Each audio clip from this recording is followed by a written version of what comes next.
halftime show for interviews of notable KC coaches, teachers, alumni, and more.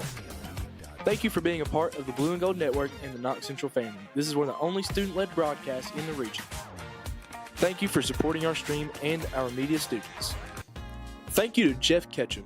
Jeff, a retiree of Knox County Public Schools after 31 years, has a long history of supporting Knox Central athletics and more. Pharmacy supports Knox Central Media and the Blue and Gold Network. Visit them at 511 Knox Street in Barville or call them at 606-546-3171. Knox Professional Pharmacy is your one-stop shop for all your pharmacy and prescription needs. Thank you to the Army National Guard for sponsoring this stream, Knox Central Media, and Athletics. Interested in college? Get up to 100% tuition. All right, we're back here. Second game of the Pioneer Bowl for 2025. The main event, Knox Central in Whitley County. Steve Black along with Harrison Trosper. Harrison, take it away, my friend. Oh, buddy, with football is back here at Knox Central, taking on the Whitley County Colonels here at James H. Hampton Stadium. I've grown up, I'm a native to Knox County. I've grown up 10 minutes away from this high school here, and I can't tell you how many memories I hold on this field. Not only as a player, I won the first game that was played on this field in middle school. I've thrown a football over there behind that right end zone. High school games for years throughout my entire life. I've walked around the track. Every Friday, you went to that high school football game. And so it means a little bit more coming up here to the booth and watching Knox County take on Whitley County. You want to talk about a team that's hungry. You want to talk about a team that was 5-6 the last 4 years and is going to take on a team that's bested in the last 2 years that thinks they can come in here and whip their tail. Now you see Wayne Mills and company, I can tell you, they all gang up over there behind the cafeteria over here. I can tell you Wayne Mills pumped them up before this game right here. A couple of milestones tonight. We would be remiss if we didn't mention it. This is number 50 in the streaming broadcasting career for Harrison Trosper with Blue and Gold. Also, it is the 20th year for Knox Central here on Panther on Way. This field. As you said, you won the first game on this field. The turf field, I should say. The turf field. The turf field, I was going to say, you're not 20. Yeah, I meant the turf field. But the new incarnation of the turf field, you christened it with a victory. So here we go. Ready for the kickoff. Take it away, Harrison. Absolutely. And here we go. Football has started as the Panthers will grace the gridiron for the first time this season as that ball is going to be down. That's our football. Knox County gets the ball. It is Knox Central ball to start the game. Good. Whitley County fell asleep as they thought the ball was going out of bounds. Knox Central ball. Good omen if you're a Panther fan to start off the season as they recover the kick. You got to come out the gate and you got to smack them right in the mouth and you got to play 4 quarters of football. Last year we go up to Whitley County. We're up by 1 with 5 minutes to go in the game and we come up short. You can't let that sort of thing happen today. It's got to be 4 quarters of nonstop football. You got to go out there. You got to set the tone. Got to win the game. Harrison's first football broadcast at Knox Central. He's already fired up and we're only 4 seconds into the contest. You see, I was thinking to myself, I was like, why are they jumping on the ball? I thought because I was thinking dead ball.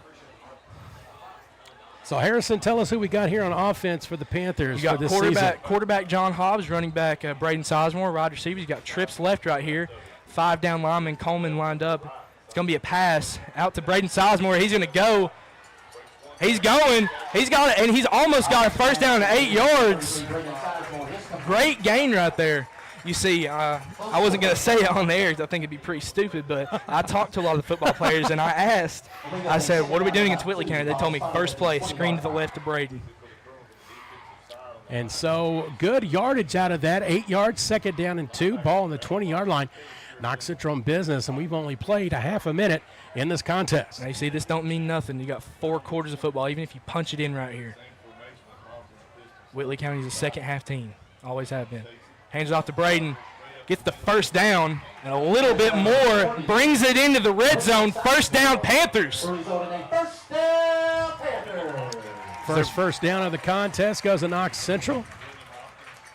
Inside the red zone are the Panthers here early in the contest. You see those big boys up front. A lot of people have doubted them. A lot of people, if you hear the talk, a lot of people talk about how small and how weak the Knox Central's up front of us. I played with these guys. These guys are not small, and they ain't weak. Look like there's some beef on both sides of the ball, Harrison, as we get a run. Braden Sizemore cuts it up inside with another 8-yard gain. It's going to be about 2nd and 3 at the 10-yard line. Nice run there from Sizemore. Good yardage. 2nd and 4 now. Ball, as Harrison said, on the 10-yard line. You see, we could come out here and we could score on this first drive, but getting up in Whitley's face from the beginning isn't going to beat them. You got to play 4 quarters of football. I cannot stress that enough. If our boys start letting up just because we end up scoring a touchdown here or something, or whatever happens, we will lose this game. Braden Sizemore pushes forward as hard as he can. Still gains about a yard. Nice little scrum there as the defensive line of the Cardinals take care of Sizemore as we're at the 10-minute mark. Going to bring on a 3rd down. That's just, I mean, even in the long, like I'm saying, the long term, they're going to start off both halves with the ball. Both halves, they're going to start with the football. And that's a huge, huge advantage swing.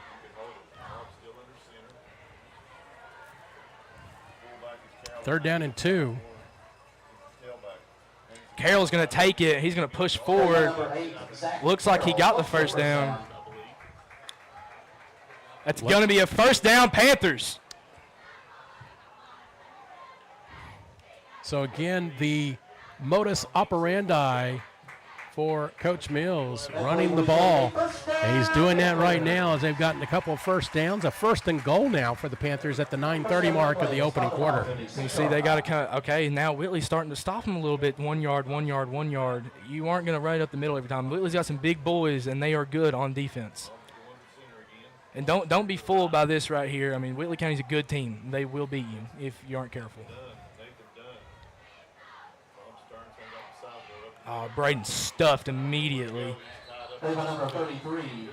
One of the battles is going to be the offensive line, Knox Central defensive line. That's the biggest. Whitley has gotten them in the last couple of plays here. I say that's the biggest battle of the game. That's what's going to win the game, is how good up front's going to play both sides. 6, I think maybe a little loss on the play there. 2nd down and goal, ball at the 6. And time as we were approaching 8:40 here in the opening quarter. If you look at the offense that is on the field right now, only 2 of these players, I believe, 2 of these players will be missing. The quarterback and right guard, John Hobbs. Nice play action, back of the end zone, no good. Close play. So you going for it, Harrison? Put your coaching hat on. 3rd down. Oh, well, I guess you're going for it on 3rd down, right? So I stand corrected. Unless you want to punt it, I mean. Well, you know, you could fake them out, right? It would kind of mess them up, right? So what's he doing on 3rd down? I don't know. I think they did that on King of the Hill once. Never mind. So that's the old cartoon or whatever. Never mind. That may be a little, bit. King of the Hill. Okay, that's good. All right. So 3rd down from the 6.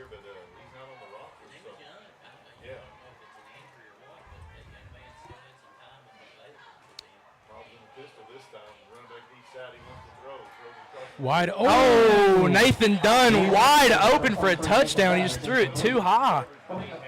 He was there. Still another chance right here. See, that's what I'm saying. They recovered the ball. They got 2 first downs real quick, but look, Whitley's holding them right here. I think they got a little bit complacent, thought that Whitley was just going to let them punch it right in. That's not the case. Going to go ahead and attempt the field goal. They are going to take – okay. All right, interesting play. About 23 yards in distance. I mean, Kobe, he's not been too reliable from distance. This will be about a 28-yard field goal.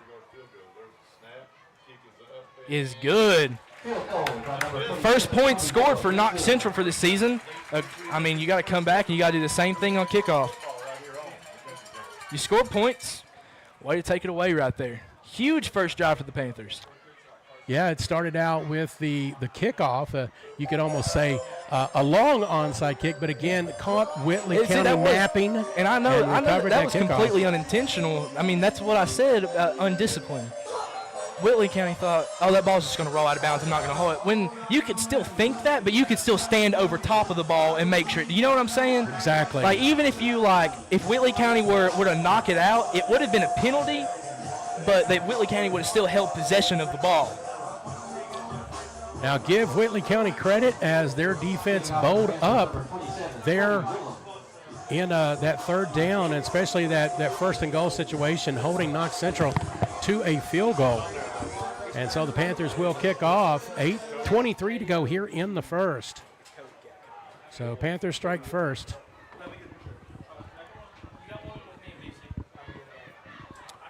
I think Whitley County may be a little bit more self-aware this time.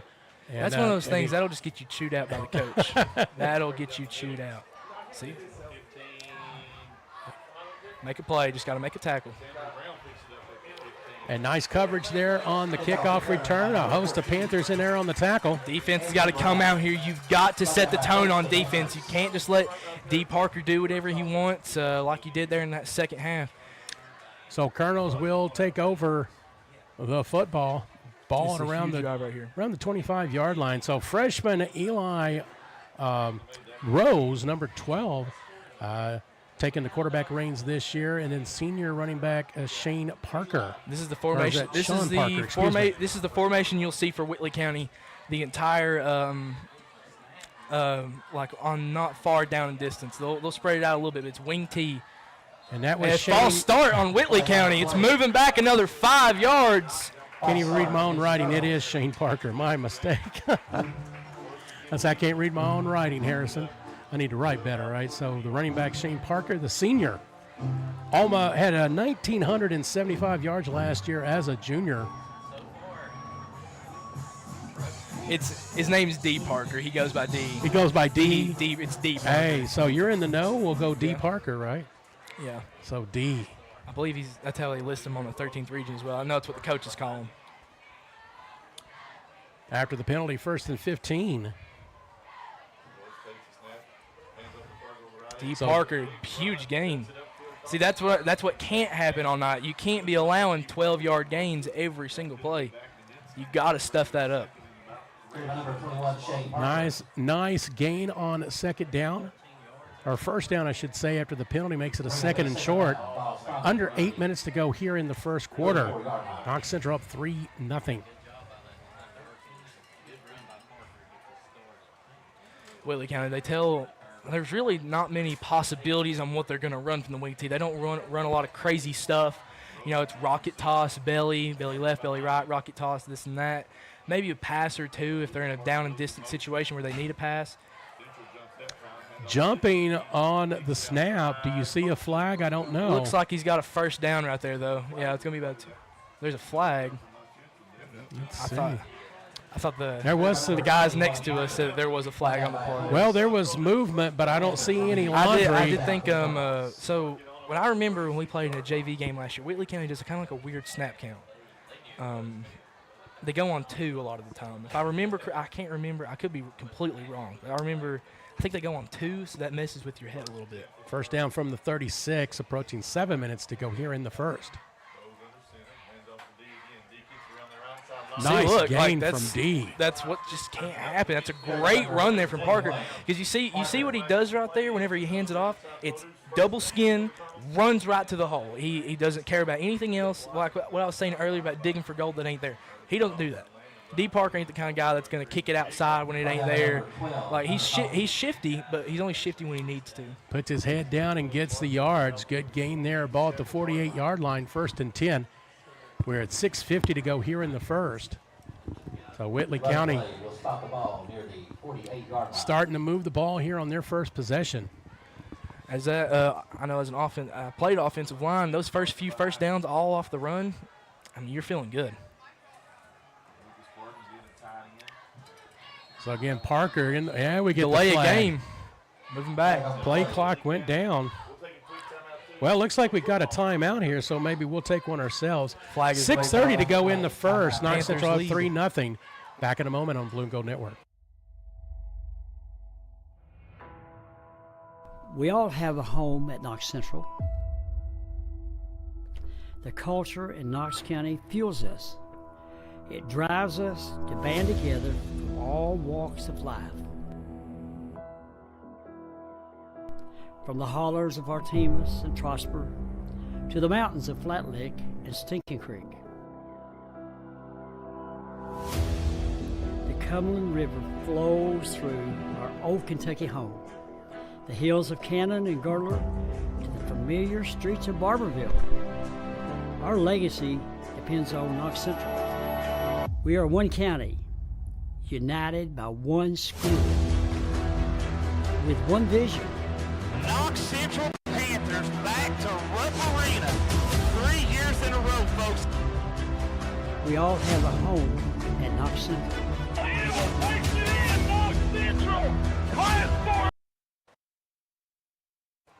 First and 10 from the 48-yard line, their own 48-yard line. Whitley County pushing the ball down the field with D. Parker. I mean, he's averaging, I'd say, about 10, 15 yards a rush.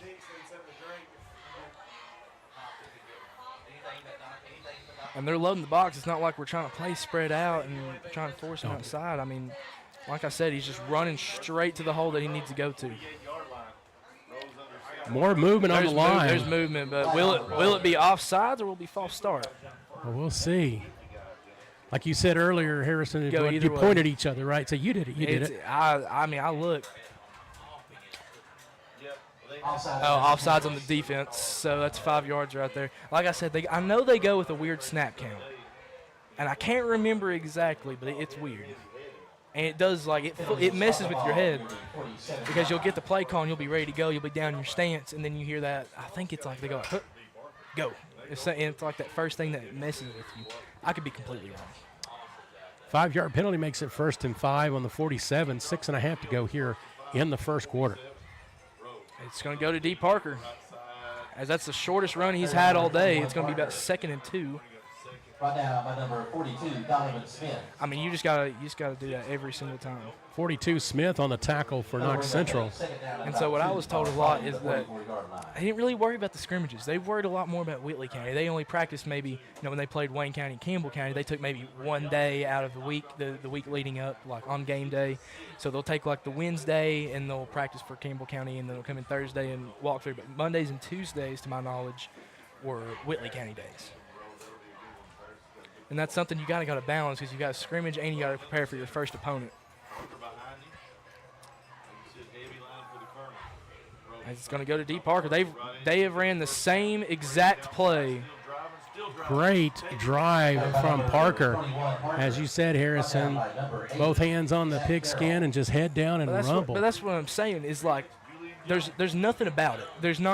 He's not flashing. He's not juking. He's not spinning. He's not creating a big play. Those big boys up front are making the play. Those big boys up front are making a huge gap, and all D. Parker's doing is putting his head down and running right through it. I think the analogy you give to it is it just somebody that's just brings their lunch pail to work, and that's what he's doing here so far on this possession for Whitley County. We are approaching 5:20 now here in the first quarter. Knox Central with a 3-0 lead. Because they ran the same exact play every single time, and I believe they're going to run the same play again. Now, a little bit of a different play, but I mean, it's still a 4-yard gain. And it helps with the offensive line. There's some big boys on that offensive line. So, as we said earlier, Knox Central's possession, again, obvious statement here, but the line play is going to be a big key. Sorry to cut you off here, but Braden Sizemore checking into the game. Braden Sizemore, to my knowledge, has been offense only for practice, and Coach Mills has strictly only put him on offense. Little breaking news here then. So this is the first. I was told that he hasn't touched the field on defense yet, but he's always been a good linebacker. 2nd and 5 from the 25, and then we got another flag. False start against Whitley County. So everything bad that's happened to Whitley, other than like the couple first downs that Knox Central had, what has it been? Penalties, discipline, forgetting that the ball or not letting the ball. The laps there on the kickoff. Laps on the kickoff. So mental mistakes and some physical mistakes. But that's the thing.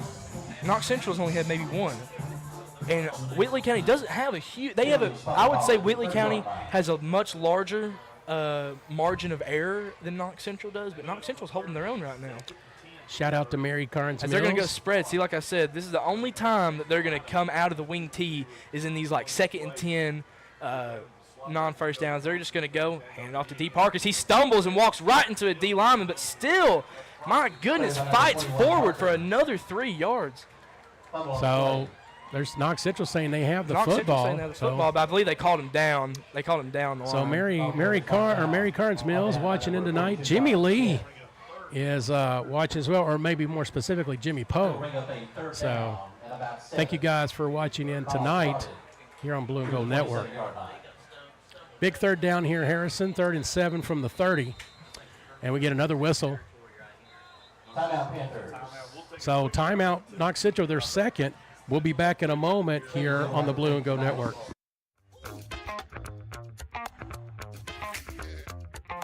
This This is the Blue and Gold Network. Welcome to the Blue and Gold Network, Knox Central's premier student-led media outlet covering Knox Central sports, events, and beyond. As we celebrate 20 years on Panther Way, join us in hearing stories of past alumni, successes, and milestones. Be sure to stick around for a halftime show for interviews of notable KC coaches, teachers, alumni, and more.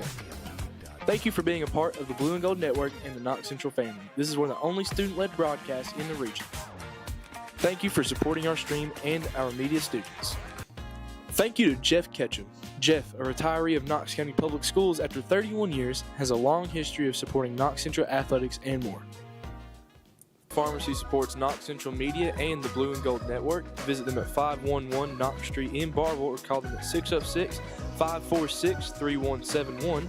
Knox Professional Pharmacy is your one-stop shop for all your pharmacy and prescription needs. Thank you to the Army National Guard for sponsoring this stream, Knox Central Media, and Athletics. Interested in college? Get up to 100% tuition covered. Find a local recruiter for more information or go to nationalguard.com. They're going to stay in the spread formation. D. Parker to his left, man in motion. Fumbled snap. He's going to be sacked. 4th down from the 32-yard line. Like I said, it's mistakes like this that's going to kill Whitley County. They're going to go for it. You got to watch the football if you're on the D-line right here.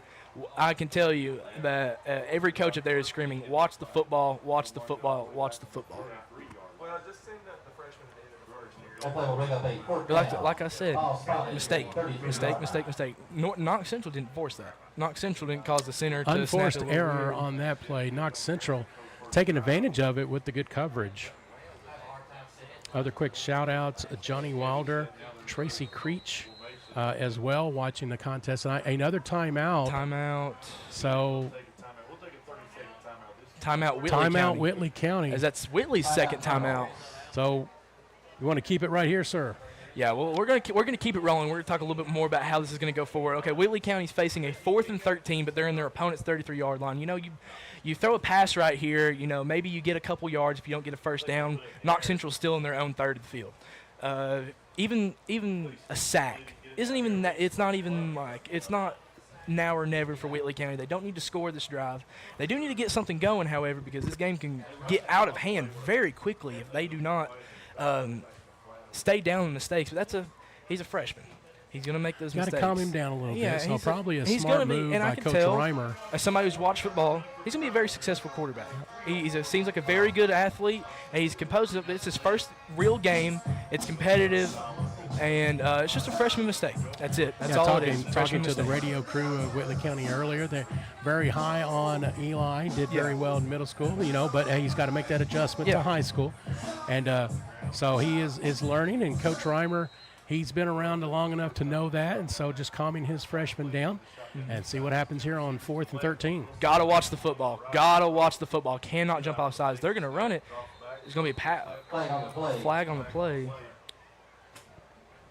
Is it a false start?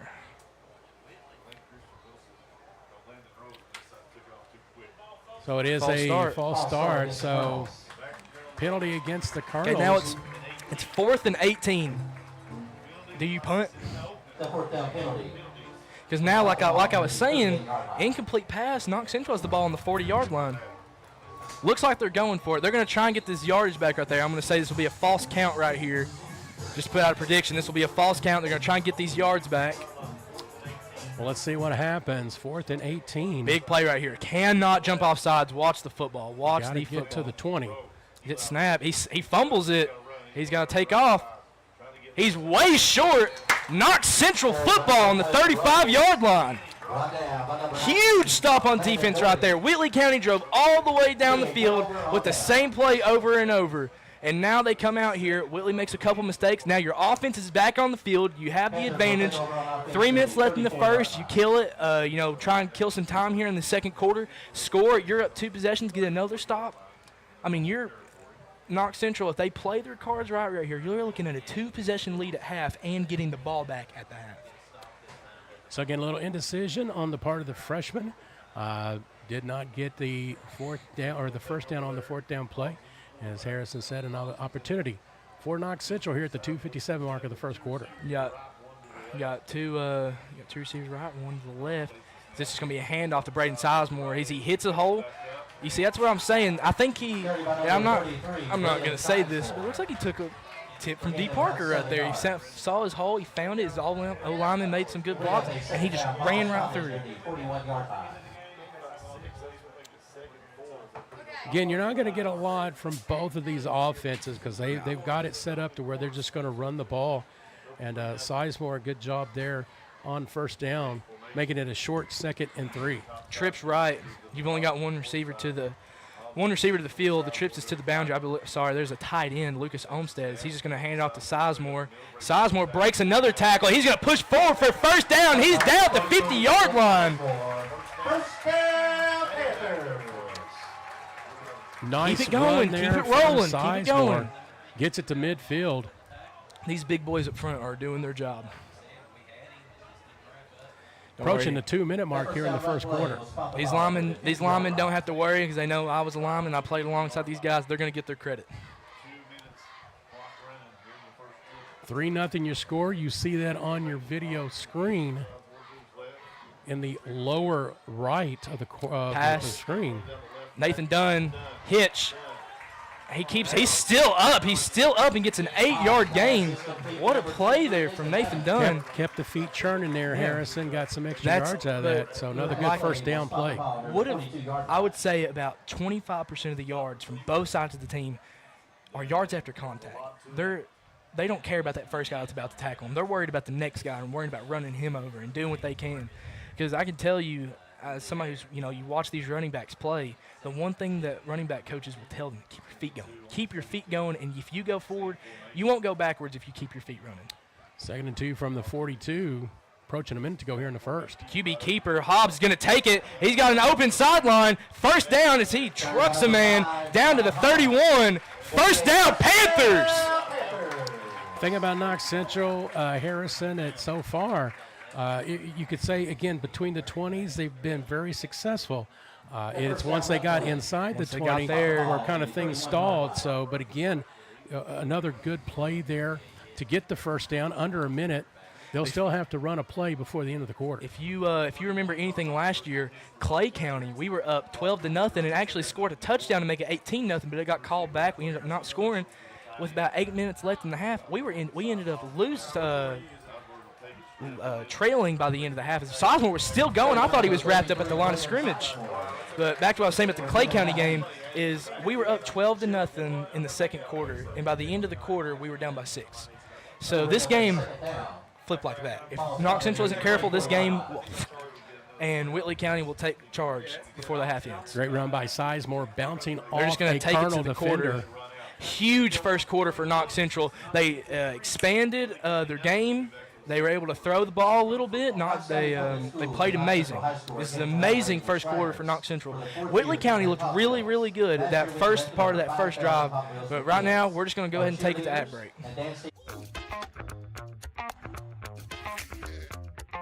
This This is the Blue and Gold Network. Welcome to the Blue and Gold Network, Knox Central's premier student-led media outlet covering Knox Central sports, events, and beyond. As we celebrate 20 years on Panther Way, join us in hearing stories of past alumni, successes, and milestones. Be sure to stick around for our halftime show for interviews of notable KC coaches, teachers, alumni, and more. Thank you for being a part of the Blue and Gold Network and the Knox Central family. This is one of the only student-led broadcasts in the region. Thank you for supporting our stream and our media students. Thank you to Jeff Ketchum. Jeff, a retiree of Knox County Public Schools after 31 years, has a long history of supporting Knox Central athletics and more. Pharmacy supports Knox Central Media and the Blue and Gold Network. Visit them at 511 Knox Street in Barville or call them at 606-546-3171. Knox Professional Pharmacy is your one-stop shop for all your pharmacy and prescription needs. Thank you to the Army National Guard for sponsoring this stream, Knox Central Media, and Athletics. Interested in college? Get up to 100% tuition covered. Find a local recruiter for more information or go to nationalguard.com. Thank you to Golden Girls Monogramming and Boutique for supporting this stream. Established in 2017, specializing in embroidery, screen printing, DTG, DTF, and boutique clothing. Find them at 1263 US. Back at Knox Central High School as we start the second quarter of action, 3-0 Knox Central on top. A couple milestones here this evening again. Harrison Trosper's 50th broadcast with blue and gold. Also, it is the 20th year Knox Central has been here at this field.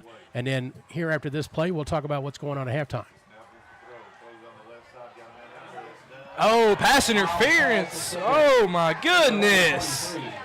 Holy, dude, he tackled him. You know what? I'm not going to. It's all about perspective, right? It's all about perspective. I was speaking like a fan right there. That's my apologies. But so right now, so again at halftime, if those of you that were here in the first contest had an opportunity to interview Shelby Smith, who is a freshman and is new to Blue and Gold Network, she's going to get an opportunity to interview a former Blue and Gold Network person, Sunny Ann Parton. You may remember her. So we'll talk more about that here in a moment after this second play. I got to speak a lot of praises about her in the Lincoln Jellicoe game.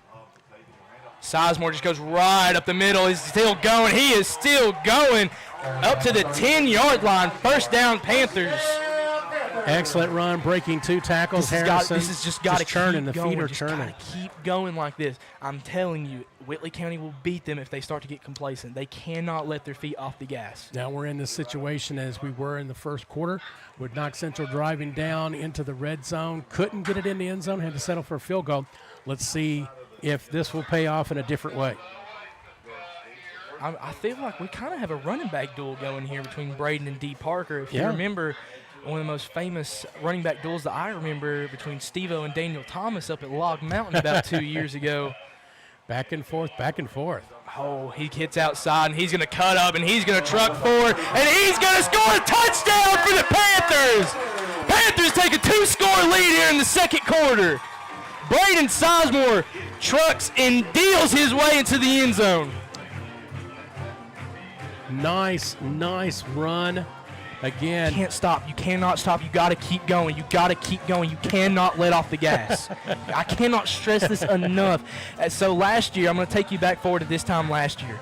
We played Whitley County. Like I said, we're up. We end up losing. We go up to South Laurel. We're up with a minute to go. We end up losing. We go into that Somerset game, and the kick is good, makes it 10-0. Our attitude going into the Somerset game, and the reason why I feel like we won is because the attitude was finish the game. Well, it looks like they're playing with that new mindset now, Harrison. They're really taking it to Whitley County here in this contest, able to punch it in the red zone. So again, 10-yard run from Braden Sizemore at the 11-14 mark, and the extra point by Kobe Woolen makes it 10-0. So again, stay with us at the half. Shelby Smith will be interviewing Sunny Ann Parton, and so it's kind of neat for me because, you know, I've worked with Sunny Ann before, so she was the past. I'm working with you. You are the present, and hopefully get a chance to work with Shelby soon, and she's the future. So again, I'm looking forward to that. And so your thoughts so far? Yeah. You talk a little about Shelby so far. How did she handle that interview? I believe she handled it very well. Pretty good, and I know Matlock's kind of talked to me. He's like, I kind of want you to, help her out, show her the ropes. And she's somebody like. Her mom, Kayla, is somebody that I've known for a pretty long time and somebody that Mr. Matlock worked with a lot in years past. So that's... So, again, we'll have that interview at halftime, so stick around. I mean, if he would have let that just go out of bounds, they probably would have had about about 6 more yards. So let's see what Whitley County can do to answer. Again, their first drive had some good plays there. Some penalties kind of derailed them, and that's been the theme of tonight. And speaking of tonight, if you're just joining us, the first contest, it was Lynn Camp defeating Jellicoe 14-7 in that first contest. Again, the 2025 Pioneer Bowl here at Knox Central. Seems like they're going spread now. The wing T was working. It's going to go to D. Parker. He's going to get, looks like a first down, but I don't know. The wing T belly right up the middle to the right was working. And that was their bread and butter. It wasn't getting stopped. They just immediately changed that. That's what I was saying earlier about teams that'll run the same play over and over. It was working. I don't know why they. Well, why what they was changed stopping that. them? Penalties. So, Yeah. you kind of get it. And then, of course, I think, again, some indecision there from the quarterback on a couple of plays. But, again, Coach Reimer may be trying to mix things up as well. But going back to that bread and butter, great play on first down. Okay, Gets a first down at the 45. Now we're back to the wing tee. Deep art. Oh, great. Oh, quarterback keeper. You see Cash Collins. That's a great play design right there Rose from with the Whitley keeper. County. Great play design. I mean, everybody thought. 'Cause I thought, man, Cash Collins just blew up that play right there on D. Parker. But And Harrison, you're talking about kind of just focusing on Parker there. If you get plays like that from Rose, then it's going to your defense has to be honest. You got to make them honest because you got to respect that. so then now you don't know when they're going to go to Parker and when they're going to go to Rose. Like the last drive, you could have predicted it. It was the same play over and over.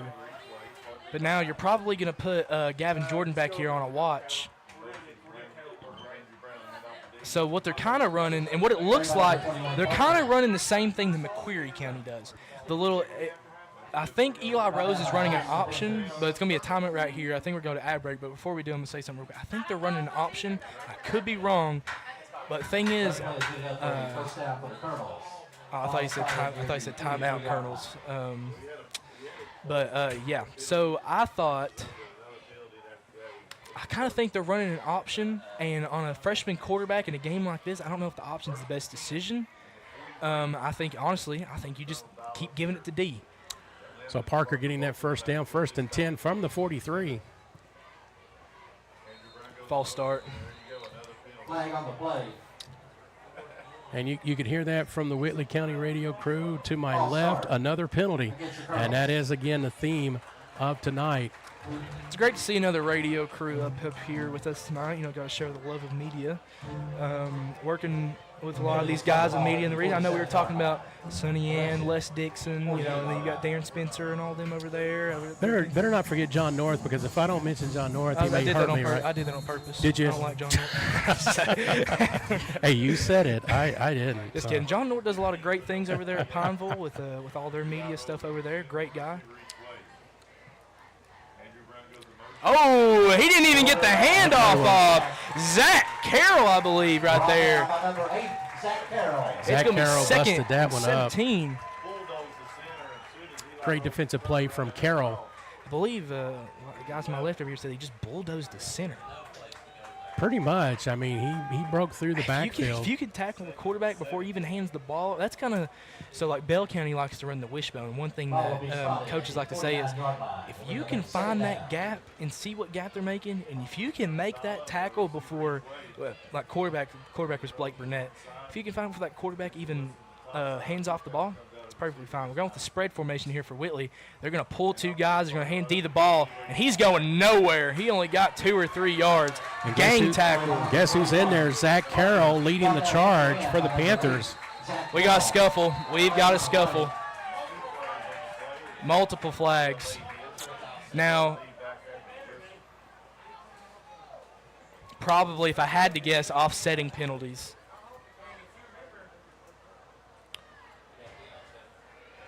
A little physical there on that play from both sides. Knox Central's got to hope these are offsetting penalties. If both these penalties are on us, we are in big trouble. This was one thing that I was kind of worried about. Remember when I said earlier this was going to be a rivalry game? Personal foul against the Panthers. And you're correct. It's going to be offsetting Harrison. So negate the play at the 8:27 mark here before halftime. Yeah. You had to very well hope right there that was an offsetting penalty. Well, it's 3rd and 17. Now, I believe it's just unsportsmanlikes that can get you ejected. I don't know if just straight up personal fouls. Do you know anything about that? Because they didn't call unsportsmanlike it or unnecessary roughness. The unsportsmanlike a little bit different in that regard. Because I know it's 2 unsportsmanlikes and you're gone.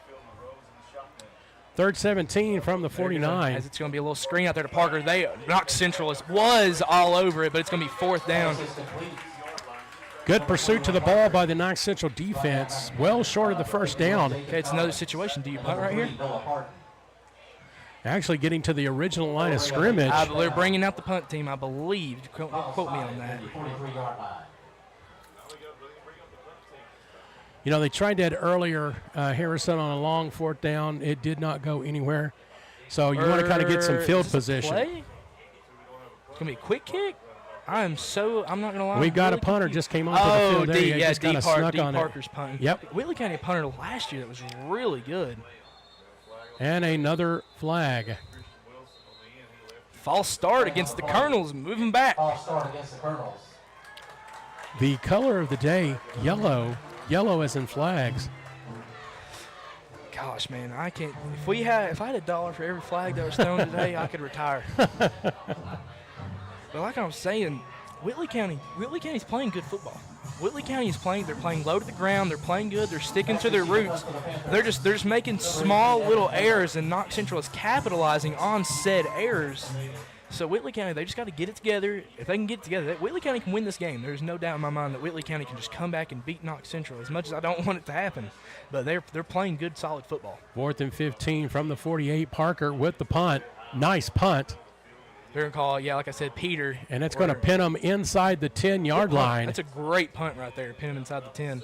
Going to make Knox Central have to drive before the half. So 7:12 to go till halftime. And we're going to keep it here, it looks like. We're going to take a break. Back in a moment on Blue and Gold Network.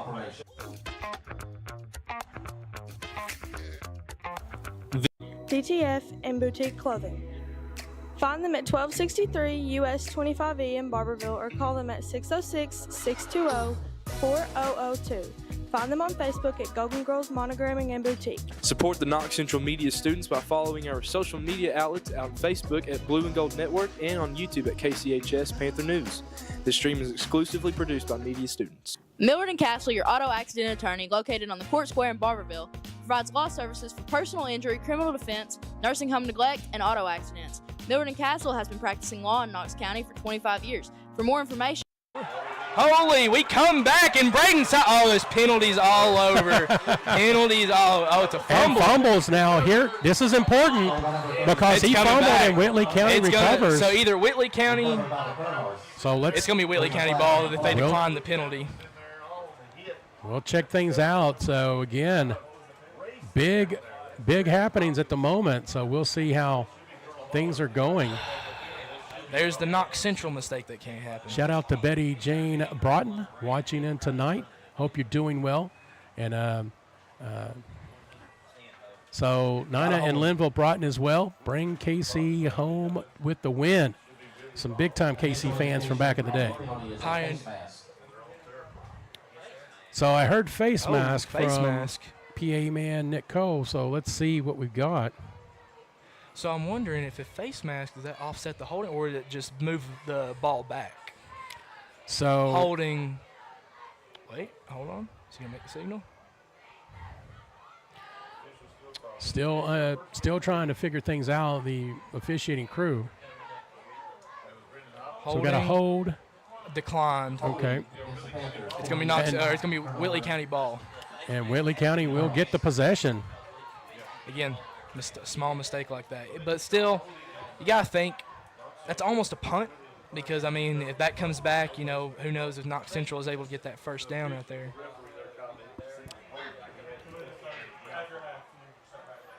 So with everything that's going on there and the fumble recovery, ball is going to be at the 41 of Whitley County. 6:59 to go till halftime. So the Colonels get another possession. This is Whitley County's time. This is their finest hour right now. They have to score right here to get some momentum going in the half. If they don't score right now, it ain't looking pretty. You got Knox Central on their heels right now. You just forced a turnover. You got them on their heels. Now's the time to press forward and score a touchdown right here if you're Whitley County. You got the wing T. You got one backer out there. Just hands it off to D. Oh, quarterback keeper. Big gain, huge gain. Brought down 15-yard gain. They ran that play on their last possession, Harrison, and it proved good for some yards there. Same thing here. Going to the opposite side and get another first down and move the chains. They got to keep moving and keep moving and keep moving. If they want to, I'm going to say, these last 6 minutes could decide the game right here. If they had that momentum, you kept the ball to Knox Central, they've still got the lead, but you get that stop and you get the ball back, you figure them out, they're all down, and you got Knox Central beat. For a young man like Rose, again, in his first high school contest, just getting a little bit more confidence every play, especially on those two keepers. Yeah, that's definitely a huge confidence booster.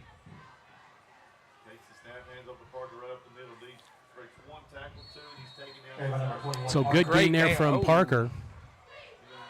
Big gain right there from Parker. Brought down by number 32, Matthew Pawinski. Matthew Powinski, the son of Coach Poe. Coach Poe, I remember Coach Poe from back in my Union days. Yep. So it was good to see him earlier tonight. So we'll give Matthew and Matt a shout out.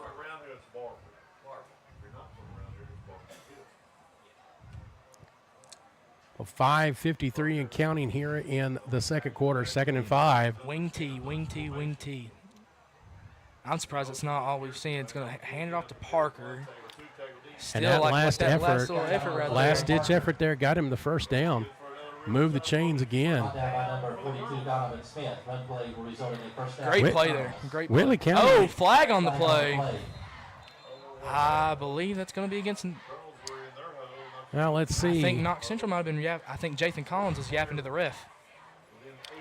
Now if that is against the Panthers, salt in the wound, if you will. So okay, well, I think what I saw right there was that there was a little. Now the chains are going backwards there, Harrison. So that may be against the Colonels. Here's what I thought happened. It looked like there was a little scuffle right there with Jathan Collins. Actually, waved off. Actually, they're waving off. So there was the flag, a little, not like a scuffle, but like the guy was pushing him and the whistle was blowing a little bit. And I thought maybe Jathan Collins went over to the ref and was like complaining about it, and so he got a flag for it. That's what I thought it happened. So, as it turns out, much ado about nothing as the Colonels get the first down. That was my thought process. I thought, man, he just screwed him out at 15 yards just by running his mouth. But they're going to go spread formation now. Again, 10 to nothing. Your score. Knox Central on top here in the second quarter. Oh man, that's huge right there for Whitley County. He's pushing into the red zone. Parker working the left side to success, gets another first down. Like I said, this is their finest hour right here in Knox Central. They're just cutting through their defense like butter. So again, if you just joining us, Kobe Woolham, 23-yard field goal in the first quarter. And then a 10-yard touchdown run from Braden Sizemore in the second, early in the second, and it's been on Knox Central. But Whitley County is driving at the 15-yard line, 5:16 to go till halftime. Colonels in the red zone, I believe for the first time. I could be wrong. It's going to hand it off to D. Parker. It's D. Parker. He's going to get 9 yards, probably a first down for the Colonels, I believe. So the Colonel train rolling a little bit here late in the second quarter. Rolling. As they get down to the 6-yard line. He's going to be just short of the first down. See, now that Whitley's cut down the false starts, delay of games, fumbles. Now they're playing good, solid football. Now they're pushing it through.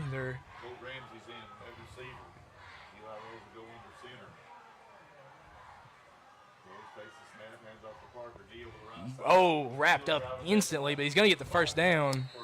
His forward progress should give it to him. They're on second down. You can only give it. My only thing is you can only give a man the ball so many times a game before he starts to get worn out. Before he starts, that injury risk starts getting a little high. You know, you're taking a lot of hits to the legs. You're taking a lot of hits up here.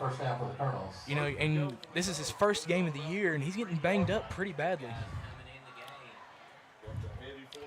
Well, he's kind of used to it. Almost 2,000 yards last year as a junior. Looking for better things here as a senior. First and goal from the 3. Instantly blown up, but he scored. He's still going to score the touchdown. A flag on the play. There is a flag. So the call is a touchdown, but again, as Harrison said, flag on the play. We'll see. Somebody said holding. Well, that's the thing about D. Parker right there. He was blown up as soon as he grabbed the ball, but he spun right off, kept churning forward, and he scored that touchdown. It's still a great play there from Parker.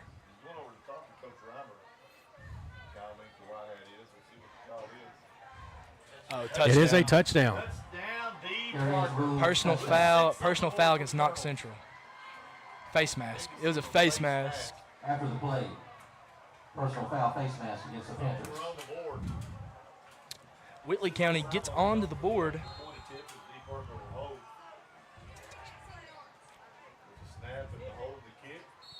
Kick is good. Whitley County brings it to within one score with 4 minutes left in the half. And then you see if you're Knox Central, you just can't let anything in for the rest of the half. You can drive. You can maybe try and get yourself a touchdown here. If you try to score a touchdown before half, get yourself up 2 scores. But you get the ball back at half no matter what. Even if something crazy happens, Whitley scores another touchdown before the half ends, you get the ball right back at half. All right, we're going to keep it right here. So, again, a reminder programming note at the half. Shelby Smith will be interviewing former Panther and former Blue and Gold alum Sunny Ann Parton, as Sunny Ann starts her second year at UK and is doing a lot of stuff, currently working for the L4 Security 13th Region Media Network, also doing some things with the SEC Network involving there with UK and other things. Again, she is in sports journalism there at Kentucky, so it'll be interesting to see what's going on there in Sunny's world. And so we'll see if Whitley County does their same old on the kickoff. Again, yeah, with the penalty, it's a short field as they will kick off from the Central 45. My freshman year when we played Whitley County on the kickoffs, they would get like a 3-point stance and they would have their arm like high in the air. I thought it was pretty cool. That's going to go in the end zone. Nice kick. Well, you don't run any time off the clock. You get the ball at the 20-yard line. You don't risk a fumble. It's still a good thing for Knox Central. So Knox Central 2 timeouts here, and 4:03 to go as they try to travel 80 yards to get another score before the half. Only problem I think right here is has Knox Central thrown the kitchen sink at Whitley County? Have they thrown everything have they shown their cards, you think? Now, you may know that better than I, being within the program. That's what I'm saying is like they've shown that the outside zone is working and that the inside zone can work. It's just gotta be a little bit more efficient up front. So, again, Braden Sizemore, great play last time. The problem is he coughed up the ball at the end of the play, which eventually led to Whitley County score, and we've got a timeout. Timeout Whitley so County. we'll take a commercial break here. Back in a moment on the Blue and Gold Network. Media students. Millward and Castle, your auto accident attorney, located on the Court Square in Barberville, provides law services for personal injury, criminal defense, nursing home neglect, and auto accidents. Millward and Castle has been practicing law in Knox County for 25 years. For more information, call them today at 606-546-5114 or go to milwardandcastle.net. Thank you to Jeff Ketchum. Jeff, a retiree of Knox County Public Schools after 31 years, has a long history of supporting Knox Central athletics and more. Bombshell Beauties, located on Knox Street in Barberville, offers a wide variety of women's clothing, shoes, accessories, hair products, and lash extensions, and much more. Also, visit their Pineville location in downtown. Find them on Facebook at Bombshell Beauties or give them a call at 606-546-4789. The Mountain Advocate has been Knox County's most trusted news source since 1904. For the latest in community news, sports, and more, pick up a copy today or visit mountainadvocate.com. Thank you to the All right, back 4:03 to go here in the second quarter. Back to Harrison Trosper. Evan Hubbard running the ball for the first time as he's hit hard but still got 5 yards. Still a good gain right there. Evan Hubbard didn't really carry the ball last year. I know he played a lot of skill in middle school where he ran the ball. He actually didn't join us until the 4th game of the season after the Somerset. He didn't go to camp, didn't really play, but then he came to the Somerset game, which we won. He was on the sideline with just a jersey, no pads, no helmet, no nothing. And he started practicing with us and instantly became a key linebacker. As Hubbard is just going to keep taking it. You see how huge is that you can put Braden Sizemore on the sideline. You can put your best running back on the sideline and have another running back come out there and give him a breather and still move the ball and get first down. That's huge. He's a real lanky kid. He doesn't run as low to the ground. His feet aren't as quick as Braden, but he's lanky. Ball at the 34-yard line, first down. He's still getting 4 or 5 yards. He's still pushing forward for good gains. Once again by number 1, Evan Hubbard. So Evan Hubbard We're getting about 5 yards. We will bring up a second down. Getting some love here tonight, especially in this series, as he's been the lone ball carrier. 2:50 to go in the half, 10-7, Knox Central on top. 2nd and 5 from the 39. You're probably seeing a pass right here.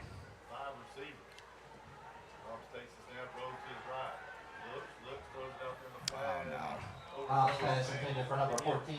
Coleman Spencer is incomplete. That wasn't going to. Spencer covered very well by the defensive back from Whitley County.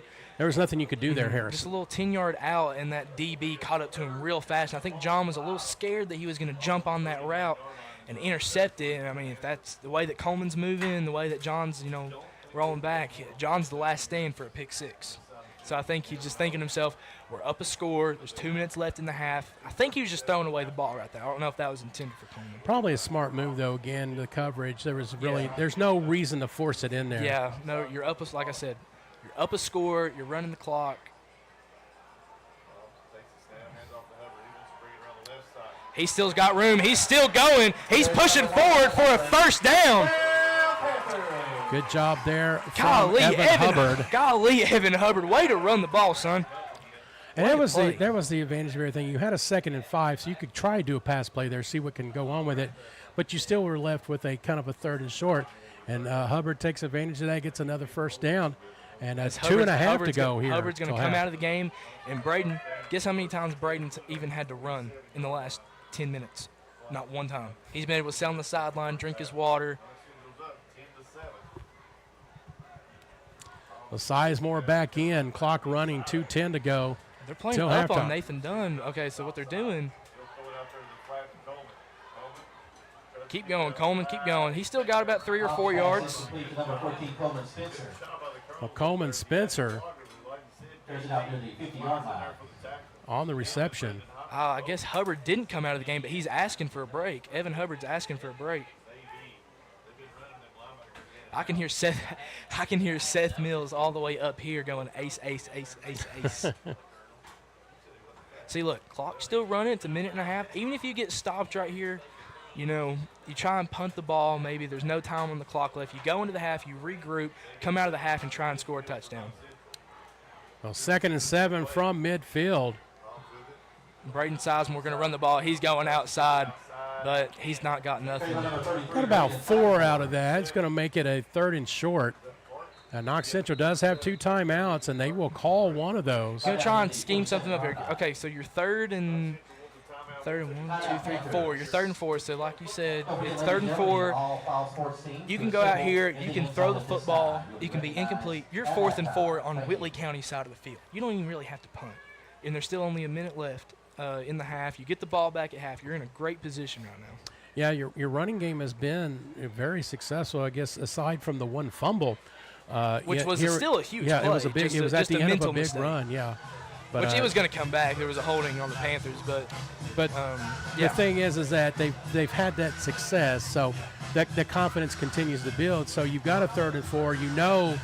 Hey, I'm just going to pound it and see what happens. I'm confident enough that I can get 4 yards in 2 plays. Those plays from Evan Hubbard right there were some of the most important plays of the entire game.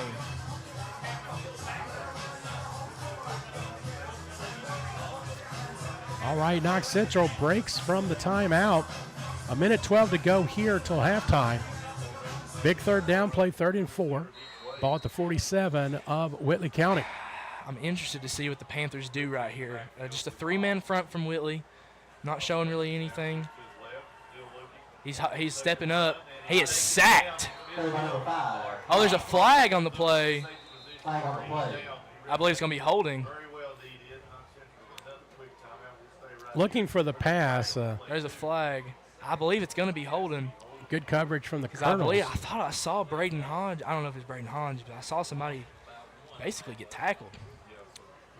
Well, as they talk things out, 1:05 to go here in See what the they first ran. half. What they ran right here. What we used to call a middle school. Holding against the Panthers. Penalty is declined. Decline. Okay, yeah, it's still 4th down. You're not giving them a 3rd down chance from back here.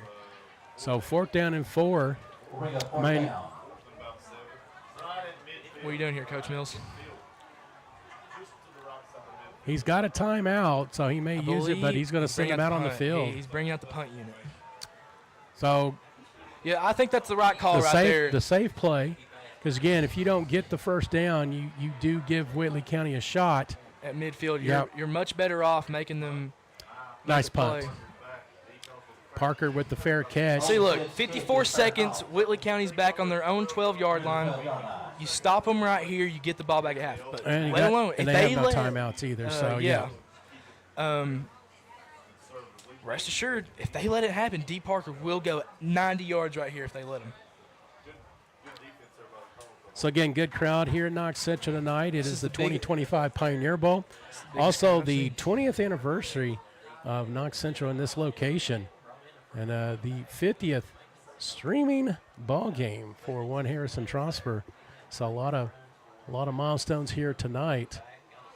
And again, if you're just joining us, the first contest, it was Lynn Camp with a 14-7 victory over Jellicoe. Lynn Camp going to 1-0 on the season. Knox Central trying to do the same. One thing you haven't seen yet so far is hand off to D. Parker. One thing you haven't seen yet that I'm very interested in, something that really clicked against Knox Central last year in the first game of the season, rocket toss to D. Parker. They've not given him the ball outside. They threw a screen to him once or twice and only went about 5 or 6 yards. But like I said, in those 2 touchdowns they scored to beat us at the end of the game, pretty sure they were both off the rocket toss and they both went about 50 yards. So they just beat it. D. Parker just beat them right outside. So again, a flag on the play, going to bring the ball back to the 8-yard line, makes it 1st and 15. Still 52 seconds to go till halftime. Knox Central can only stop the clock once. Whitley County, no timeouts.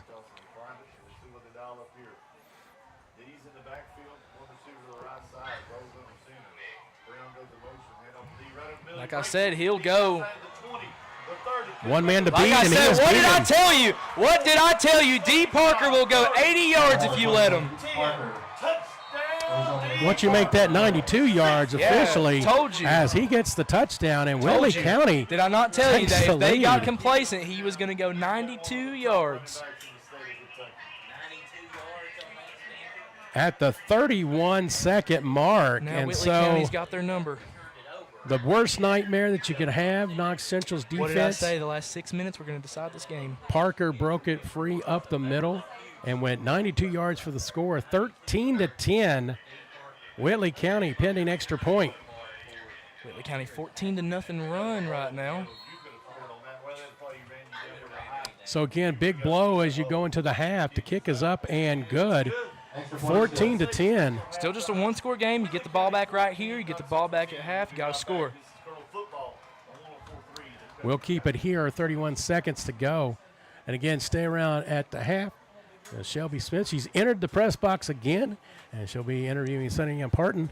I don't know where Sonny is, and she better get here, right? See, I had that gut. I had a real gut feeling. I really did, Steve. I had a gut feeling because I knew that they were going to get complacent. They were going to be on their feet. They weren't going to be expecting. They don't know, and I don't know how they didn't remember this from last year. D. Parker ain't going to let up. He's going to keep his feet churning. He's going to keep moving. He's going to try and score a touchdown every single play. So, not officially, because I don't have any statistics or anything, but Parker well over 100 yards tonight on the contest. I would say he's close to 200. I'd say he's in the 175 range. 92 of those on that one play. But again, that's one play. You're only down one score.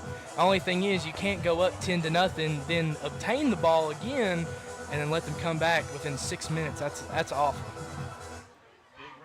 Again, you go with the safe play on the punt that pinned the Colonels deep, but when you can't stop Parker, it doesn't matter, and that's what happened here. Whitley County with the kickoff. Nice kick. I could hear Wayne Mills from up here going, go. Oh, just gets tripped up at the 35-yard line. Spencer Pritchard up the middle on the kickoff. Still 26 seconds. Somebody down on the field right there. I believe that's number 13, I believe. That would be Caleb Taylor.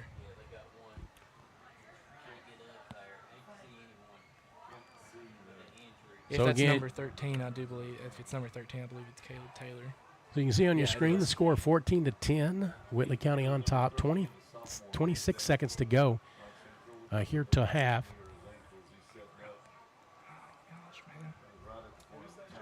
It's Caleb Taylor. So Taylor being attended to right now. He is the younger brother of Evan Taylor, number 18 on the football team. So again, if you're talking about momentum, it is definitely in the Colonel's favor.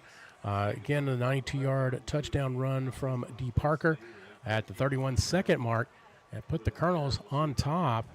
And the score that you see there on your screen, 14-10. Let's go ahead and take a quick break while we deal with this timeout, and we'll be back in a moment on the Blue and Gold Network.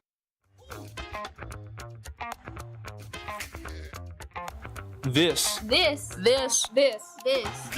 is the Blue and Gold Network. Media students. Millard & Castle, your auto accident attorney, located on the Court Square in Barberville, provides law services for personal injury, criminal defense, nursing home neglect, and auto accidents. Millard & Castle has been practicing law in Knox County for 25 years. For more information, call them today at 606-546-5114 or go to millardandcastle.net.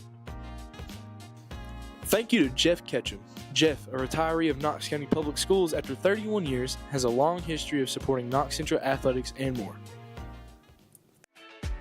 Bombshell Beauties, located on Knox Street in Barberville, offers a wide variety of women's clothing, shoes, accessories, hair products, and lash extensions, and much more. Also, visit their Pineville location in downtown. Find them on Facebook at Bombshell Beauties or give them a call at 606-546-4789. The Mountain Pass out to Evan Hubbard. Evan Hubbard going out in the flats. Going to cut back. He's got some room to run. He's still on his feet.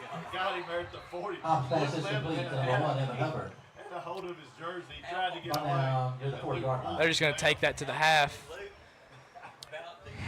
So the clock running down, your halftime score, second game of the 2025 Pioneer Bowl. It is Whitley County 14, Knox Central 10. So real quick before we take a break, Harrison, thoughts on the first half? Knox Central led up. If I knew that they were starting to play on their heels, as soon as Braden Sizemore fumbled the ball up here, and the holding where he fumbled the ball up here, and when they turned it over, I could tell they were on their heels. They were on their heels from the jump, and then it was a slow drive, and they 3rd and 17, and all that happened. But and then once that happened, I was like, and they scored that touchdown. And we're driving the ball, then we punt, and then I saw our defense go out there. They were kind of sluggish. I was like, oh, gosh. They just walked out there just as calm as can be. I was literally thinking to myself, the D is about to go far. Very good. All right, folks, we're going to take a break here, kind of catch our breath. We're going to let some other people get into the chair. A special halftime interview coming up. Stick with us here at the half here on the Blue and Gold Network.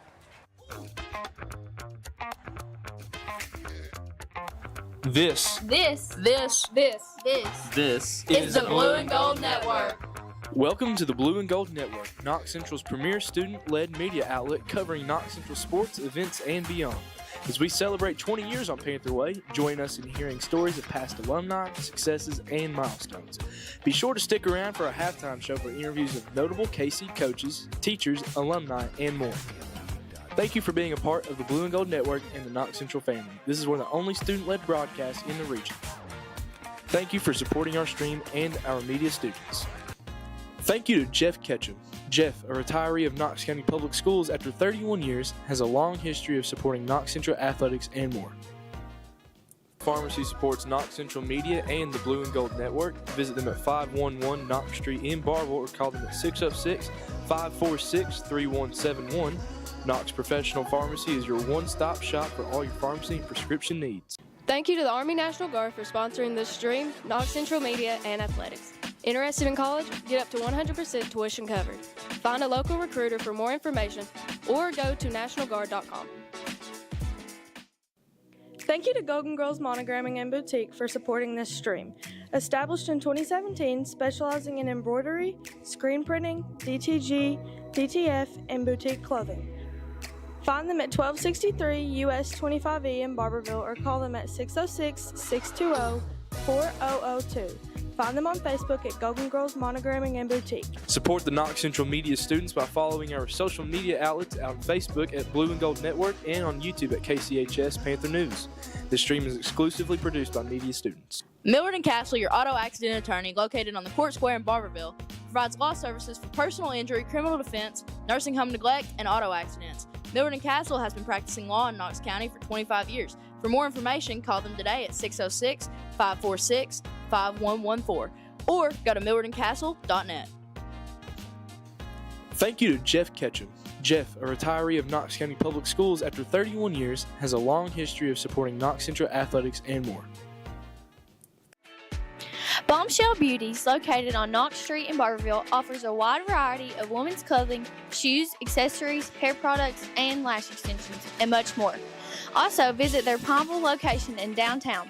Find them on Facebook at Bombshell Beauties or give them a call at 606-546-4789. The Mountain Advocate has been Knox County's most trusted news source since 1904.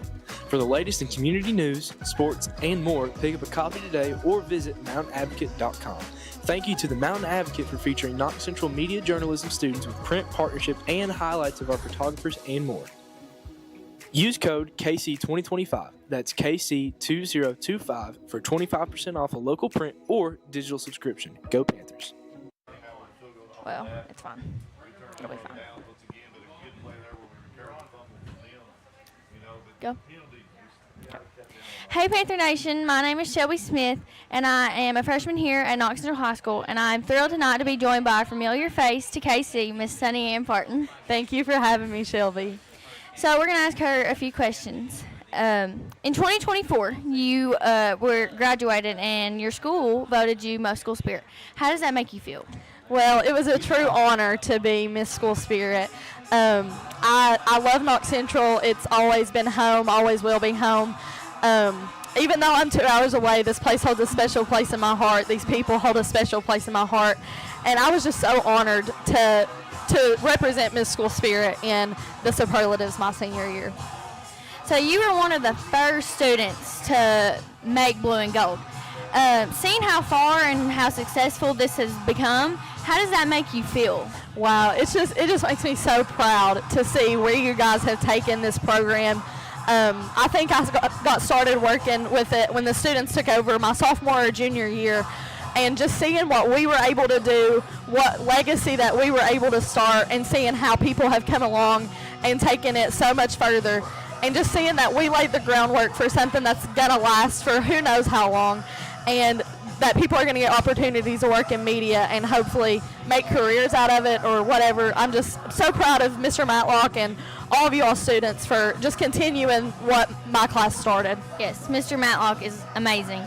You're getting ready to start your sophomore year at Kentucky. Can you tell us a little bit about what it's like living on campus and what kind of clubs and activities you're in? Yes, I love it in Lexington. I truly do love the University of Kentucky.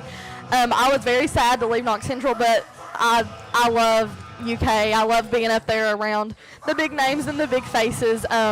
So I work for the SEC Network through UK. That's been super fun, getting to be face-to-face with Mark Pope and Nick Mingione and Mark Stoops, and just getting to talk to those guys and do very similar things to what I did here. And once again, I'm just thankful to Justin Matlock and Steve Black and all the people that helped me lay the groundwork for what I'm doing now.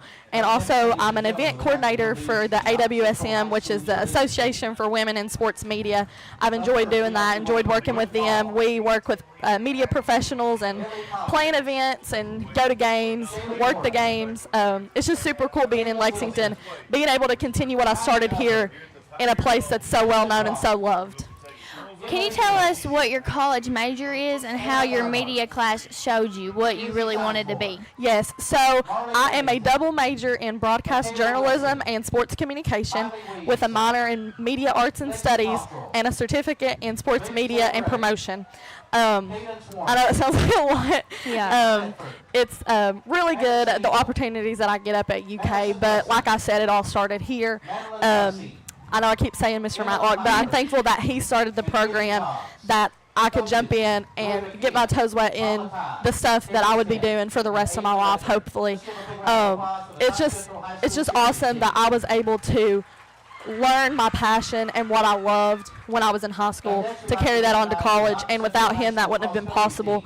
I got to do media day in and day out in high school, and it just proved to me what I wanted to do for the rest of my life and the love that I have for sports media. Yes. And my experience, I already love media, and I've been here in 2 weeks, and I love it so much. So I can only imagine how happy you are at UK. So we all know we have a 13th Region Media Network, and you are part of it. So, like, have you enjoyed doing that? Yes. So I joined the 13th Region Media Network. I guess it was around October of last year. I've really enjoyed working with Les and Darren and Ronnie and all those guys, getting that experience with all the schools in the area that holds a special place in my heart. The 13th Region means a lot to me. I love the people. I love the coaches and everybody that goes into the 13th Region. It's a special place. Got a lot of past athletes, Reed Shepherd in the NBA, Trent Noah at UK right now, getting to cover those guys, getting to watch them shine at the next level. It's just awesome, that opportunity that I'm getting to interview players and go around to more than just one or two schools, but going around to all different schools in the area. And I'm just thankful for that opportunity just to expand my horizons in media. Yes, thank you so much. Thank you. Brittany Selvia and Tori Wilder. And coaches William. This This is the Blue and Gold Network. Welcome to the Blue and Gold Network, Knox Central's premier student-led media outlet covering Knox Central sports, events, and beyond. As we celebrate 20 years on Panther Way, join us in hearing stories of past alumni, successes, and milestones. Be sure to stick around for a halftime show for interviews of notable KC coaches, teachers, alumni, and more. Thank you for being a part of the Blue and Gold Network and the Knox Central family. This is one of the only student-led broadcasts in the region. Thank you for supporting our stream and our media students. Thank you to Jeff Ketchum. Jeff, a retiree of Knox County Public Schools after 31 years, has a long history of supporting Knox Central athletics and more. Pharmacy supports Knox Central Media and the Blue and Gold Network. Visit them at 511 Knox Street in Barville or call them at 606-546-3171. Knox Professional Pharmacy is your one-stop shop for all your pharmacy and prescription needs. Thank you to the Army National Guard for sponsoring this stream, Knox Central Media, and Athletics. Interested in college? Get up to 100% tuition covered. Find a local recruiter for more information or go to nationalguard.com. Thank you to Golden Girls Monogramming and Boutique for supporting this stream. Established in 2017, specializing in embroidery, screen printing, DTG, DTF, and boutique clothing. Find them at 1263 US 25E in Barberville or call them at 606-620-4002. Find them on Facebook at Golden Girls Monogramming and Boutique. Support the Knox Central Media students by following our social media outlets on Facebook at Blue and Gold Network and on YouTube at KCHS Panther News. This stream is exclusively produced by media students. Millard & Castle, your auto accident attorney, located on the Court Square in Barberville, provides law services for personal injury, criminal defense, nursing home neglect, and auto accidents. Millard & Castle has been practicing law in Knox County for 25 years. For more information, call them today at 606-546-5114 or go to millardandcastle.net. Thank you to Jeff Ketchum. Jeff, a retiree of Knox County Public Schools after 31 years, has a long history of supporting Knox Central athletics and more.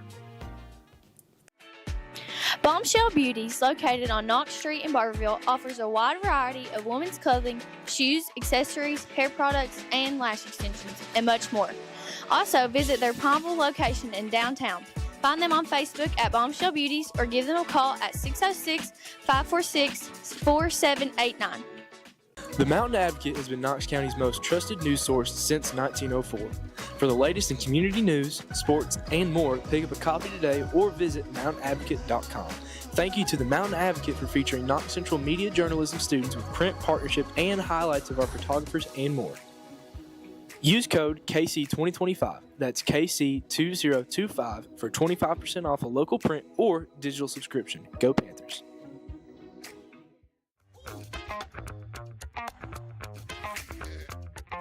This is the Blue and Gold Network. Welcome to the Blue and Gold Network, Knox Central's premier student-led media outlet covering Knox Central sports, events, and beyond. As we celebrate 20 years on Panther Way, join us in hearing stories of past alumni, successes, and milestones. Be sure to stick around for a halftime show for interviews of notable KC coaches, teachers, alumni, and more. Thank you for being a part of the Blue and Gold Network and the Knox Central family. This is one of the only student-led broadcasts in the region. Thank you for supporting our stream and our media students. Thank you to Jeff Ketchum. Jeff, a retiree of Knox County Public Schools after 31 years, has a long history of supporting Knox Central athletics and more. Pharmacy supports Knox Central Media and the Blue and Gold Network. Visit them at 511 Knox Street in Barville or call them at 606-546-3171. Knox Professional Pharmacy is your one-stop shop for all your pharmacy and prescription needs. Thank you to the Army National Guard for sponsoring this stream, Knox Central Media, and Athletics. Interested in college? Get up to 100% tuition covered. Find a local recruiter for more information or go to nationalguard.com. Thank you to Golden Girls Monogramming and Boutique for supporting this stream. Established in 2017, specializing in embroidery, screen printing, DTG, DTF, and boutique clothing. Find them at 1263 US 25E in Barberville or call them at 606-620-4002. Find them on Facebook at Golden Girls Monogramming and Boutique. Support the Knox Central Media students by following our social media outlets on Facebook at Blue and Gold Network and on YouTube at KCHS Panther News. This stream is exclusively produced by media students. Millard & Castle, your auto accident attorney, located on the Court Square in Barberville, provides law services for personal injury, criminal defense, nursing home neglect, and auto accidents. Millard & Castle has been practicing law in Knox County for 25 years. For more information, call them today at 606-546-5114 or go to millardandcastle.net. Thank you to Jeff Ketchum. Jeff, a retiree of Knox County Public Schools after 31 years, has a long history of supporting Knox Central athletics and more. Bombshell Beauty Back here at the half, located on 14 Knox. to 10, Whitley County on top. We've got a couple minutes to go, so since we did a halftime interview with Shelby Smith, Sonny Ann Parton, I thought I would just bring in Justin Matlock. And so you run this show, I'm here, Mr. Matlock. hardly ever on the stream. This is a rare moment. He's our producer tonight, so Yeah. if anything goes wrong, we'll blame him right now. Yeah. But, Oh, yeah. This is the third year now of Yeah. Blue and Gold Network, where it's very student-centric. And so, and I know it's early this season. I mean, you're 2 weeks into the school year, Yeah. but what are your early impressions on how things have progressed in the 2+ years so far in the program? Yeah, I just stand amazed at the amount of kids that are interested. It's every year we get new freshmen, and we're teaching a pathway. So, I've got year 3 kids now, and Harrison's one of that group, my introductory group, and the buy-in is awesome. It's we make a joke to drink the media poison. They do ceiling tiles here at Central when they graduate. One of my seniors did that a couple of years ago, and we always make that joke that the further they go, the more media they do, the more they buy in, and it's fun to see. I've got a good freshman group right now. Shelby Smith's been on to 9. I've got some others out there, and they're already boots on the ground working, and it's nice. I mean, it makes my job fun, and it's a blessing to work with them and see them. Now, again, for those who don't know, what like the day in the life of what you do and maybe the classes that are involved, if you could give that to us real quick. We teach media arts for anywhere from graphic design into video production and really PR and journalism. We kind of cover it all, and so throughout the day we have anywhere from freshman to senior groups, and I teach those classes. And I tell my students the further they get into our classes and pathway, the more they really do the work for our school. I mean, the Mr. Matlock up teaching and lecturing is not happening. It's us coming together at a round table and getting this big project done, whether it's a hype video for Knox Central or running these streams or doing print production. I mean, it's just we work together, and so the day-to-day life is very different. I used to teach special ed for a few years, and so that part of it was very different. But when we transitioned to media arts, I was supporting clubs before, and now we get to do it during the day. So that's been a blessing, and I don't know, it's wonderful. Film and photo and design, it fell in my lap, and it's been nothing I ever expected, and this is beyond my wildest imagination. But I count myself blessed to be with the kids, and they keep me. We learn together. If anybody out there, Steve, working in tech or any of this kind of work, it's always changing, and you're always solving problems. So that we learn things together, and so it's good. It's really good. And we got about a minute or so real quick. Now, I know the Blue and Gold Network is not just doing athletic events. You do basically everything. What are Yes. some other things that you guys do? We made the decision when we got the network, I guess 3 years ago now, to drop the sports off the name. It used to be BGSN, and so it's Sports Network. We dropped it to network. So one of our goals is covering senior events in the spring. You know, April, May, our greenleaf ceremonies, our baccalaureates, graduations, and we try to post throughout the year and share photos and really transition into doing this journalism stuff. We partner with the Mountain Advocate, Charles Myrick. He's been wonderful. We publish articles and that's kind of through our Blue and Gold kids, our media kids. So not only are they just writing, not only about sports, but they did, you know, it's our 20th year at Panther Way. They've done articles the last 2 weeks about the history of the school, and so yeah, it's been beyond sports. Even though I make jokes, I'm not really a big sports guy. Yeah, but I'll run this run this network. I'm a media guy, tech guy, but you know, I'm lucky you have kids like Harrison and kids that are like Shelby and Sonny Ann was wonderful, and really she was awesome in the beginning because, you know, even now today, sometimes I'm in over my head. It's just we're learning, and so yeah, it's been beyond sports, and that's been a good part. We trying to highlight, you know, more than what the mass media gets, and so that's been nice too to see that. I know you're really busy, but thank you for taking the time here. We just had a couple of minutes here. We'll go ahead and end things. But thank you for being here. Hey, no problem. It's fun. We always write out when we do your tags online. The legendary Steve Black. So yeah, if you don't know, Steve's gonna be with us throughout the year. Hopefully, you know, football, volleyball, and the basketball season. So pretty much our whole sports season, Steve's here in and out. I'm a legend in my own mind. How's that? That's what people tell me. So, but it's fun to do, and it's fun to kind of see. It's fun to see people like Sonny Ann grow. How she has. It's fun to see Harrison. Yeah, give Harrison a shout out tonight. It's his 50th stream tonight. 50th stream. That's a big one. We counted up the other day, and you know, he's a junior. It's awesome to see him here, but it's also we're getting to the point where we're seeing he's getting to the end. I mean, not already, but it'll be here soon. So 50th stream. Congrats to him. He's definitely got a good future in this. Sonny Ann's working in the future of this right now. So it's good to see the kids that take a hold and they keep going. And again, you know, you've got people running cameras, you've got people taking pictures and production and all that. So this is really cool. I'll throw this out there. 24 students here tonight working media arts. 24. Between broadcasting, field photos, print today, audio work. It's 24 kids. So all right, blessed to have them and happy to have them. Well, thank you very much. I'm going to have you take the headset off. We'll give it back to We'll Harrison, and we'll just keep it on here as we start the second half. Thank you. That was Justin Matlock, who runs Blue and Gold Network. And one of the cornerstones, Harrison Trosper, back.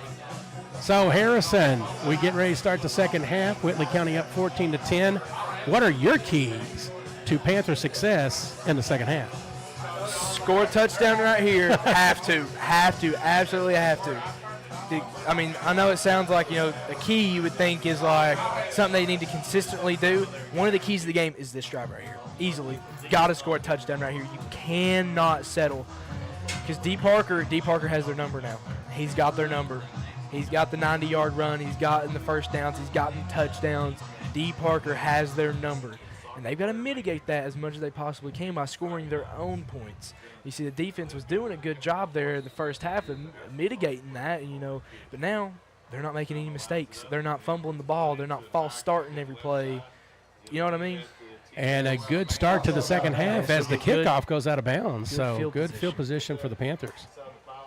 That's what I'm saying. Now, Whitley County went from down 2 scores with 6 minutes left to go in the half to up as halftime goes. You know, now Knox Central has the ball. They, you know, you could get a big touchdown right here, but you're looking at a dead stadium right now. All the momentum is Whitley County's way right now. Even though I even felt like the momentum was going Whitley County's way, and we were up 10-0 after that fumble happened. They only had the ball on the 45-yard line. We were up 10-0 because you got to look at this game.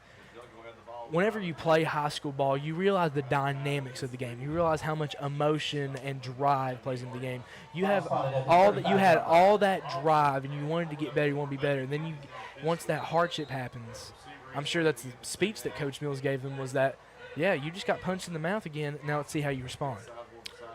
All right, start of the second half. First play. He's going to fall forward for a couple yards. Hobbs with the keeper up the middle. Get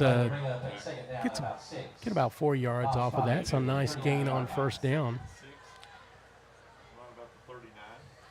And again, the offense for Knox Central has played well. You had the one turnover. as a player does go down. Luke Olmstead hurt. So he's able to get off the field, but not walking normally as he maybe turned an ankle or something. I'm not a doctor. I won't speculate, but he is off to the bench here as we get a second down play. Ball to 39-yard line. I mean, it's a good sign if he can, hobble on it at least, so it ain't broken. He's not. I don't even think he's getting. I believe it's a cramp actually. I think he's stretching out his leg. Oh, right the good there. old cramp. Oh, yep. I don't know. I could be wrong. I thought he was stretching out a cramp. I mean, I could be absolutely wrong.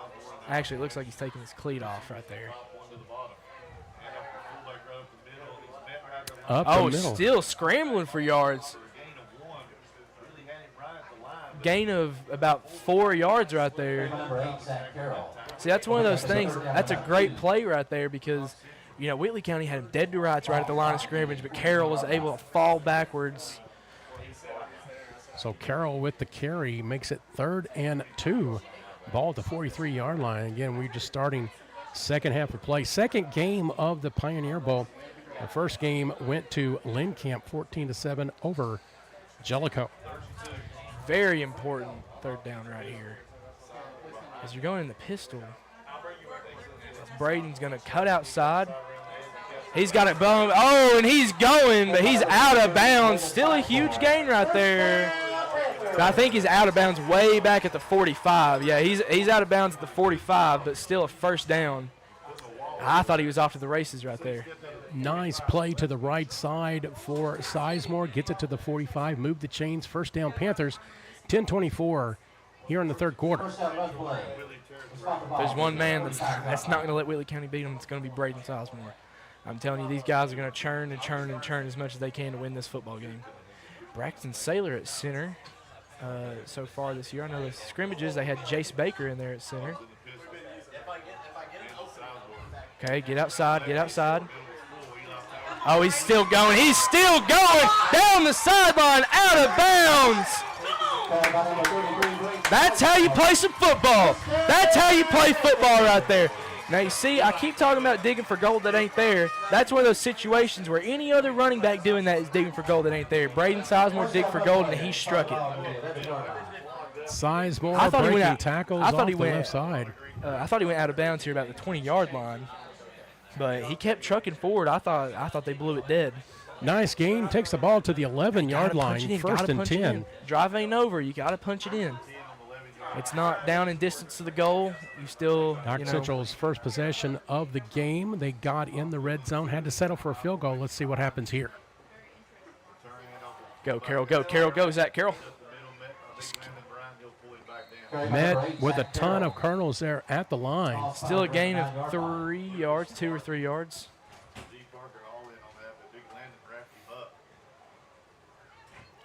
D. Parker on the tackle, so he's not only scoring touchdowns, he's making tackles. He's coming off the field right there. I think, again, it's just one of those things where you don't want your star player having to deal with something like that. Clock running, 9:41 to go here in the third. First possession of the second half, Knox Central driving. It looks like the holes that the O-line is trying to create just aren't there at all.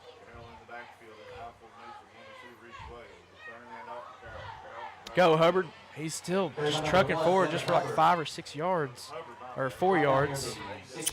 Evan Hubbard, good success there midway through the second quarter, some good runs. Gets inside the 10, and I think they've got it at the 6. So they can get a first down without getting the touchdown as we're at the 9-minute mark. I mean, you see maybe a pass right here?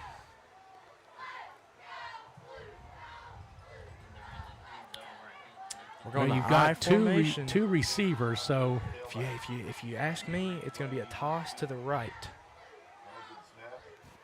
Oh, bootleg. Oh, he's going to go. He's getting the outside. He's going to touchdown Panthers. Panthers retake the lead in third quarter. What did I say? Key to the game was a touchdown right here. But Hunter Mills seems to be limping a little bit right there. Huge drive right there, huge. That is massive, but Hunter Mills is down on the field. So Panthers regain the lead early in the second half.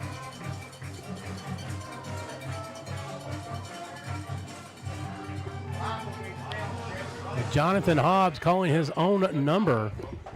That was a great. So you remember when I was telling you earlier about the Clay County game, whenever John ran a bootleg and got smothered up last play of overtime, we thought maybe we could score a touchdown, kick a field goal to win the game, but he just gets smothered, gets sacked in the game, heartbreaker. That was the exact same play, but John, he read the fake a whole lot more, which I remember. We were in film the Monday afterwards in the field house, and either I want to say seventh period, and he told John, he was like, John, you got to fake that. You got to really accentuate the fake. You can't just like act like you're faking it and then go and do your thing. So he really accentuated that fake right there. That was a great play. But that's Hunter Mills. Hunter Mills. I think we'll go ahead and take a little ad break. Yeah. What about that? So we'll take a break while they tend to the player. We'll be back for the extra point here on the Blue and Gold Network.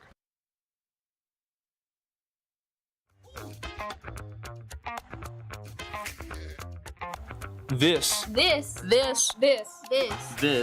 the Blue and Gold Network.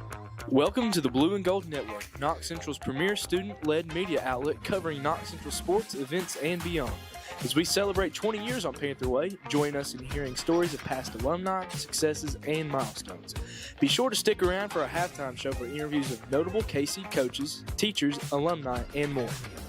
Thank you for being a part of the Blue and Gold Network and the Knox Central family. This is one of the only student-led broadcasts. Hunter Mills is another one of these guys that I grew up with personally at my own elementary school. He's huge. He's taller than he's about 6'2". He's massive. He lifts a lot of weights, and he's one of the nicest people you'll meet. Like, he's one of those guys that you'll walk up to him and you'll think, oh man, this guy's a brute. And then you go out there and you go up and talk to him and say, hey, what's up, man? It's like he's such like a gentle giant. The kick is good. Oh, no good. Extra point is no good. All right, so extra point, no good. That looks like it curved in there. 16-14 your score, Knox Central on top as they score on the first possession of the second half. They scored on the first possession of the contest as well. So, again, good start for Knox Central on both halves. They just need to finish it. So that's what I'm saying. They've come out here and they're smothering them. They're going out and they're smothering them right in the face for 10, 15 minutes, and then they're just going back to playing on their heels. Because the second that something goes wrong, they just start playing on their heels. You can kind of see it out there too in their stances after a big play. They're kind of like, rather than being, down and ready, good spacing, looking like they're ready to play football, that big play happens and they're kind of like, they're a little bit more relaxed, or a little bit laid back. They're kind of a little bit more, they're not ready. I don't know. You can just kind of tell. If you play football a lot, you can tell body language is a big indicator. Panthers to kick off, 2-point lead. So you got to make a tackle. Swarm tackles him at about the 29-yard line. Return smothered by the Panthers there, shy of the 30. And it'll be Whitley County's first possession here in the second half. Their last possession in the first half paid big time as D. Parker with a 92-yard touchdown run in the final half minute of the half to put Whitley County on top. Knox Central has answered here early in the second half. Let's see what Whitley County does on their first possession. Knox Central so far this half, they're eating big time. So freshman Eli Rose, D. Parker, the senior, been kind of leading the way for the Colonels. Quarterback keeper. Oh, Landon Doherty just watched him go by. Number 19, Landon Doherty, just watched him as he washed by with the football. Nice handoff fake as maybe Eli 18. Rose. He's had 3 of those tonight, and they've been big runs, and that gets the Colonels to the 49-yard line and a big first down. Again, I believe that was just a mental mistake right there from Landon Doherty, a class player, a really good skills player. He's come in at linebacker, and he's made some difference on defense. That's just a mental lapse right there that you just cannot make. 8:10 to go here in the third. I don't believe anybody has held the ball for Whitley County except for Rose or Parker. Is it's going to go to Parker. Back to Rose. Oh, my God. They're faking me out. Rose brought down by number 1. Rose very deceptive on that play. You have He's to selling those pay fakes. attention. He is selling those fakes hard. Because I'm thinking, man, they just swallowed D up right at the line of scrimmage. Never mind. So 5 yards on that carry, second down 5. Now in Panther territory at the 45-yard line, 7:40 and counting here in the third quarter from the 2025 Pioneer Bowl, Knox Central. D. Parker on the very far back. Okay, now it's at D, but he's stopped. Oh, brung down. He's got forward progress. He's got forward progress. He's going back. He is sworn tackled. Get off him. Get off. Don't do nothing stupid. Don't do nothing stupid. Get off. Nice defensive play from the Panthers there to hold D. Parker in check. Had nowhere to go, so back to the original line of scrimmage. Third down. So those This is it right here. Those 5 yards that Rose got, Parker lost. And so 7-minute mark now of the third and 10. Golly, that's a game changer right there. I mean, you never know what could happen the next play. Last time Parker huge touched the play. ball, 92 yards to pay there. At that time, a loss of 5.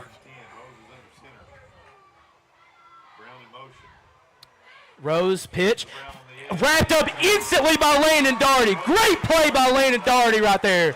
Great presence in there flag. from Doherty. Flag. A little over-celebrating. That's coming back. That's coming back. I believe Landon Doherty's going to get a taunting penalty right there. I think it's going to be a first down Whitley County. Don't tell me. Don't tell me, Landon. Not being out on the field there, Harrison, I think, again, he was very, very exuberant. I mean, he made a really big play, a third down I stop. believe that's just – I think he might have said something towards the Whitley sideline. And that's the problem.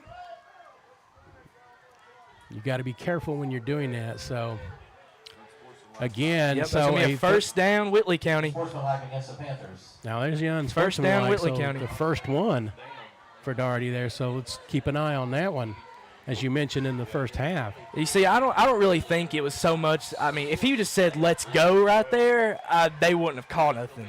I have a very strong feeling that he said some choice words towards the Whitley sideline. And that's the thing, though. I know you're a young man, but you gotta be careful on things like that. You gotta be better, for lack of a better term, what in was that, I because saying? you cost your team a possession because you would have gotten the ball back. Now, Whitley County back in business at the Panther 38 with the first down. 6:35 to go here in the third. That's my thing. These refs aren't the kind of guys for a "let's go" or "come on." You know what I mean? Like just. Oh, chain gang guy got thrown out. I believe it's one of our guys. I believe our guys run the chain gang. I remember, if you remember last year. I'm sorry. So, but if you remember last year, Nathan Dunn's father was running the chains against Somerset, and he ended up getting thrown out. Okay, folks, if you're going to work auxiliary, you need to work it.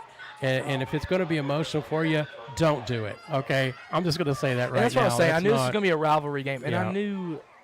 I can't. I hate that for Landon. I know he probably, he wasn't intending to cost his team, but nobody intends to cost their team anything. But that'll. So a lack of judgment there, I guess, and so. But be that as it may, 1st and 10, Whitley County from the 38, 6:35 to go. Guess they've got a new chain guy running it, but. That's what happens. I mean, if he was running his mouth to the ref, that's what you're going to get. Well, these boys, you score a touchdown, then you finally get a stop. You score a touchdown, you finally get a stop, and you lose your mind. You lose your mind. You get the chain guy gets thrown out. Landon has an unsportsmanlike conduct. Act like you've been here before. I believe that's Josh Trosper running the chains for Knox Central. You might know that guy, right? We go back. Back a little bit. About 17 years. All right, so. Now you got to now. Hopefully he'll keep his cool, right? Now, I don't know. If Josh Trosper loses his cool, then that ain't Josh Trosper. All right, that's a clone. Back at it, 1st and 10, 38-yard line, 6:35 to go. Whitley County with the football. They're just going to hand it off to D, and look, right up the middle, almost a touchdown. I mean, he breaks that tackle, that's a touchdown. Cannot let that happen. I think right now, you the Panther defense, you've got to just reset You here. got to breathe. I mean, everybody on Knox Central just has to breathe right now. That's a great run right there by D. Parker. He took advantage of them, like I said, playing on their heels. Another Whitley County first down. Ball at the 26. We got to. So they're running the clock now. Yeah, 6:26 and counting. I believe. So Colonels in business. Oh, D. Parker finds a lane outside, it seems, but he's wrapped up. Oh, he's got forward progress, I believe. It kind of looked like. You see, that's one of those things. So Noah Parton there, Sonny Ann's brother, with the tackle. Gets credit for that. So there was kind of a forward progress is such a weird rule to me. Not like weird, but like it's kind of hard to tell when a player is making forward progress and when they're stopping. Because I remember one time there was a screen. My freshman year, we were playing Whitley County. Jacob Smith gets catches a screen and he gets about a 5-yard gain, but then he just keeps stumbling back and back and back. He stumbled and he didn't have forward progress, but he gets 10 yards behind the line of scrimmage and tries to make another push forward, and that's what counted. Second down, 12 for the Colonels. Quarterback going for the quarterback, and he is sacked by Zach Carroll. Huge play by Zach Carroll. Get off him. Get off. Go to your huddle. Zach Carroll, big play defensively. Another loss, and it's a long third down for the Colonels.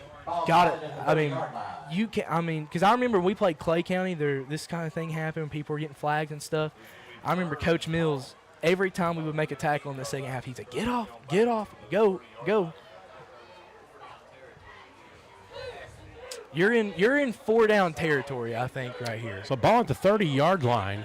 The original line of scrimmage was the 26. So third down, 14. I believe as we're under 5 minutes here. They're going wing to. You got to watch the football. Watch the football. Pass, wide open. Great play, but the ball not there in time. Whew. I saw that seam come wide open. I was like, oh, my goodness. That's a great play.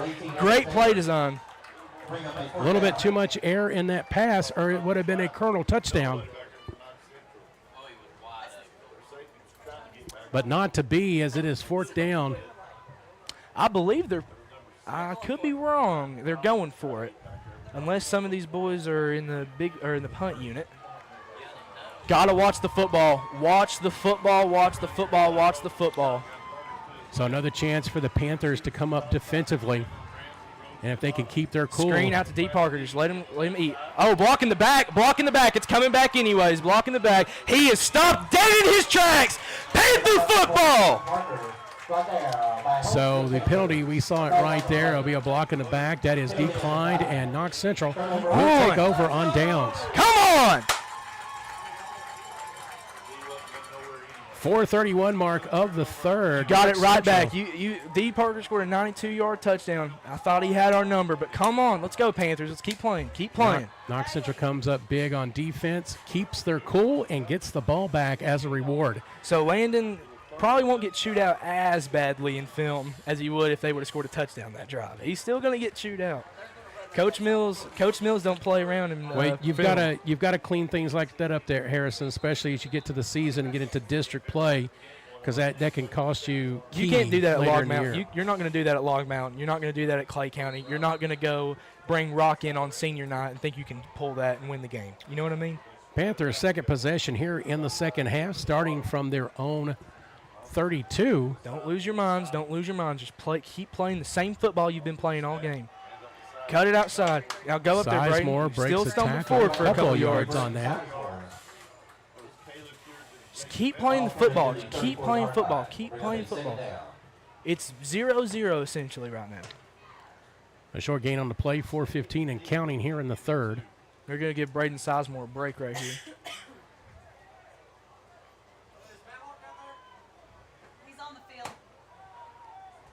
As Justin Matlock is on the field taking pictures.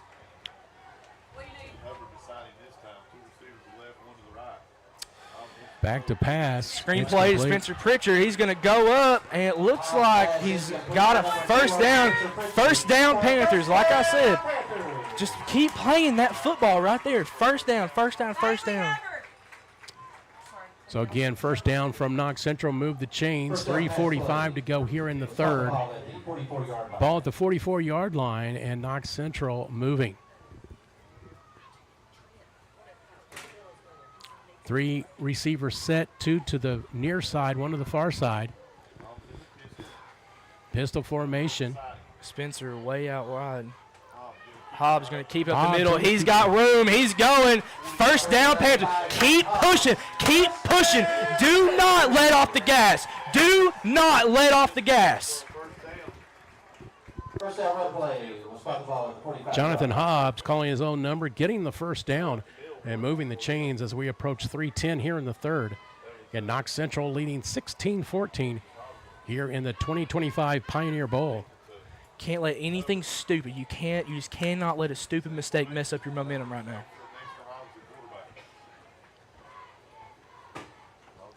Hobbs calls his own number once again, breaks a tackle. Oh, he breaks a tackle. He's going. He's just going to step out of bounds. Oh, there's a flag. Unnecessary roughness, I believe, right there.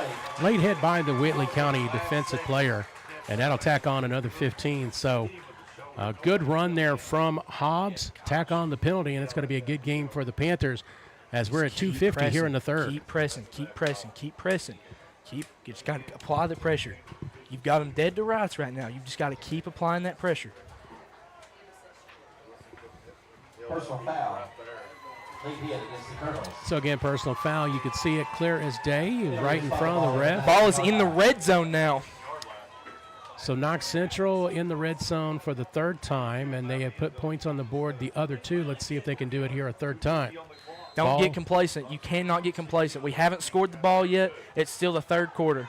Ball spot at the 19-yard line, 1st and 10. Snap the ball. They're not ready. Just get outside, Hubbard. Just go ahead. Fall down. Hubbard fumbles. Ball is on the ground, and it is Colonel football. Or is he called down again? Are you? Can't make a stupid mistake like that. They are giving that, I believe, to the Colonels. It's Whitley County ball. ball. Is on Can't lose your mind. You're still up. Don't lose your mind.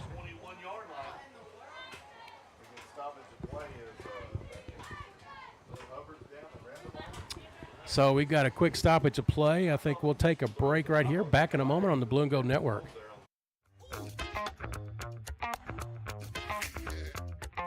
This is the Blue and Gold Network. Welcome to the Blue and Gold Network, Knox Central's premier student-led media outlet covering Knox Central sports, events, and beyond. As we celebrate 20 years on Panther Way, join us in hearing stories of past alumni, successes, and milestones. Be sure to stick around for a halftime show for interviews of notable KC coaches, teachers, alumni, and more. Thank you for being a part of the Blue and Gold Network and the Knox Central family. This is one of the only student-led broadcasts in the region. Thank you for supporting our stream and our media students. Thank you to Jeff Ketchum. Jeff, a retiree of Knox County Public Schools after 31 years, has a long history of supporting Knox Central athletics and more. Pharmacy supports Knox Central Media and the Blue and Gold Network. Visit them at 511 Knox Street in Barville or call them at 606-546-3171. Knox Professional Pharmacy is your one-stop shop for all your pharmacy. Back to Knox Central High School, 2:50 to go here in the third. Evan Hubbard, ever to walk off the field, or able to walk off the field. Let me say that better. But he did fumble the football. Colonels take over on the recovered fumble. So again, third time in the red zone. This time yielded 0 points with the turnover, and so the Colonels will take over at their own 21. First and 10. That can be very costly. Just depends on how this drive is. Snaps it. Oh, flag on the play. You know what happened the last time? The Colonels got the ball deep in their own territory, and there was a false start. D. Parker went 92 yards for a touchdown. So this don't mean nothing. At the back of your mind, if you're a Knox Central defense, that's going to put the ball spotted officially at the 16. It'll be 1st and 15. Been a great game so far. Great game played by both teams so far. Both teams have played amazing. Just little mistakes here and there from Whitley County and Knox Central, but both teams overall played great football. Cardinals break the huddle. 1st and 15, 2:49 to go here in the third. This is the least sloppiest first game I've ever watched of Knox Central play. Round in motion, he'll Rocket get toss. the pitch. Oh, good cut right there. You see, that's the thing. If that wasn't 1st and 15, it would be 2nd and 3, but now it's 2nd and 8. So That's the first time they've run the rocket toss all game that I was mentioning earlier that they haven't ran. Good play call. So good yardage there on first down to get some of that back due to the penalty. Makes it 2nd and 8. I feel like Whitley's they're scrambling to find something. I feel like Knox Central's got a little bit of their number right now defensively, and but I feel like Whitley, they've got something up their sleeve that they can pull off. I think they just go back to old trusty and D. Parker. Brown in motion. Yeah, you just give it back to Parker. Like I said, just give the ball back to Parker. He will score once again. Another touchdown. Parker. What did I tell you? Just go back. Just go back to the tried and true. Go back to the tried and true. D. Parker, like I said, if you go back to D, he's going to score.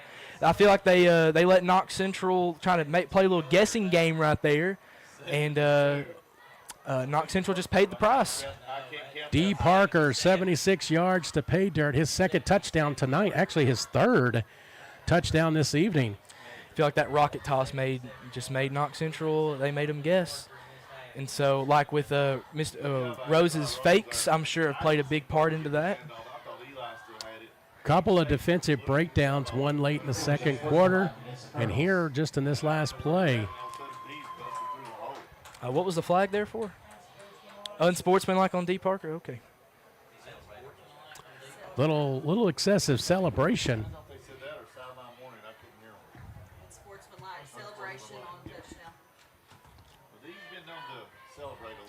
So, a 92-yarder and a 76-yarder for Parker. So I believe that means that it is good. Still a one-score game.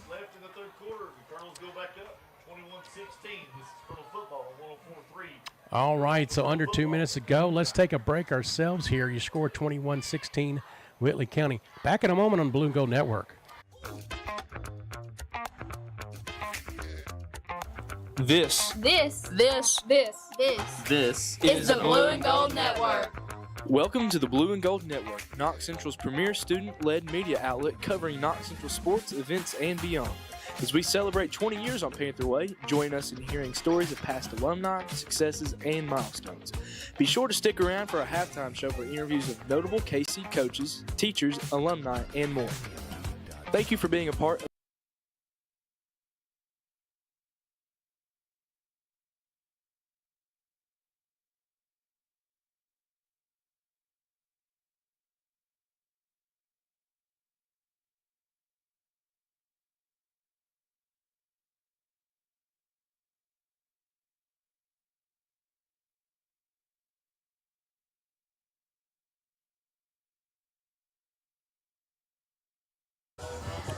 All right, back here at Knox Central High School. Now, D. Parker, last season, 1,975 yards and 29 touchdowns. And he's already near the 200 mark unofficially in 3 touchdowns. And all 3 scores put Whitley County up to a 21-16 lead here late in the third. Back to Harrison Trosper. You see, you hate to see, if you're Whitley County, you hate that because, like we've said, Knox County's offense has had their number. And Spencer Pritchard's still going. He's pushing across the 50. Now you're in Whitley County territory, and you've had their number on, as I believe Lucas Olmsted is limping again. Lucas Olmsted limping over to the huddle. So nice return by Pritchard. Gets the ball into Colonel territory at the 49-yard line. 1:48 to go here in the third. Panthers down by 5, 21-16. Obviously, first game of the year for both squads, both coming off 5-6 records last year.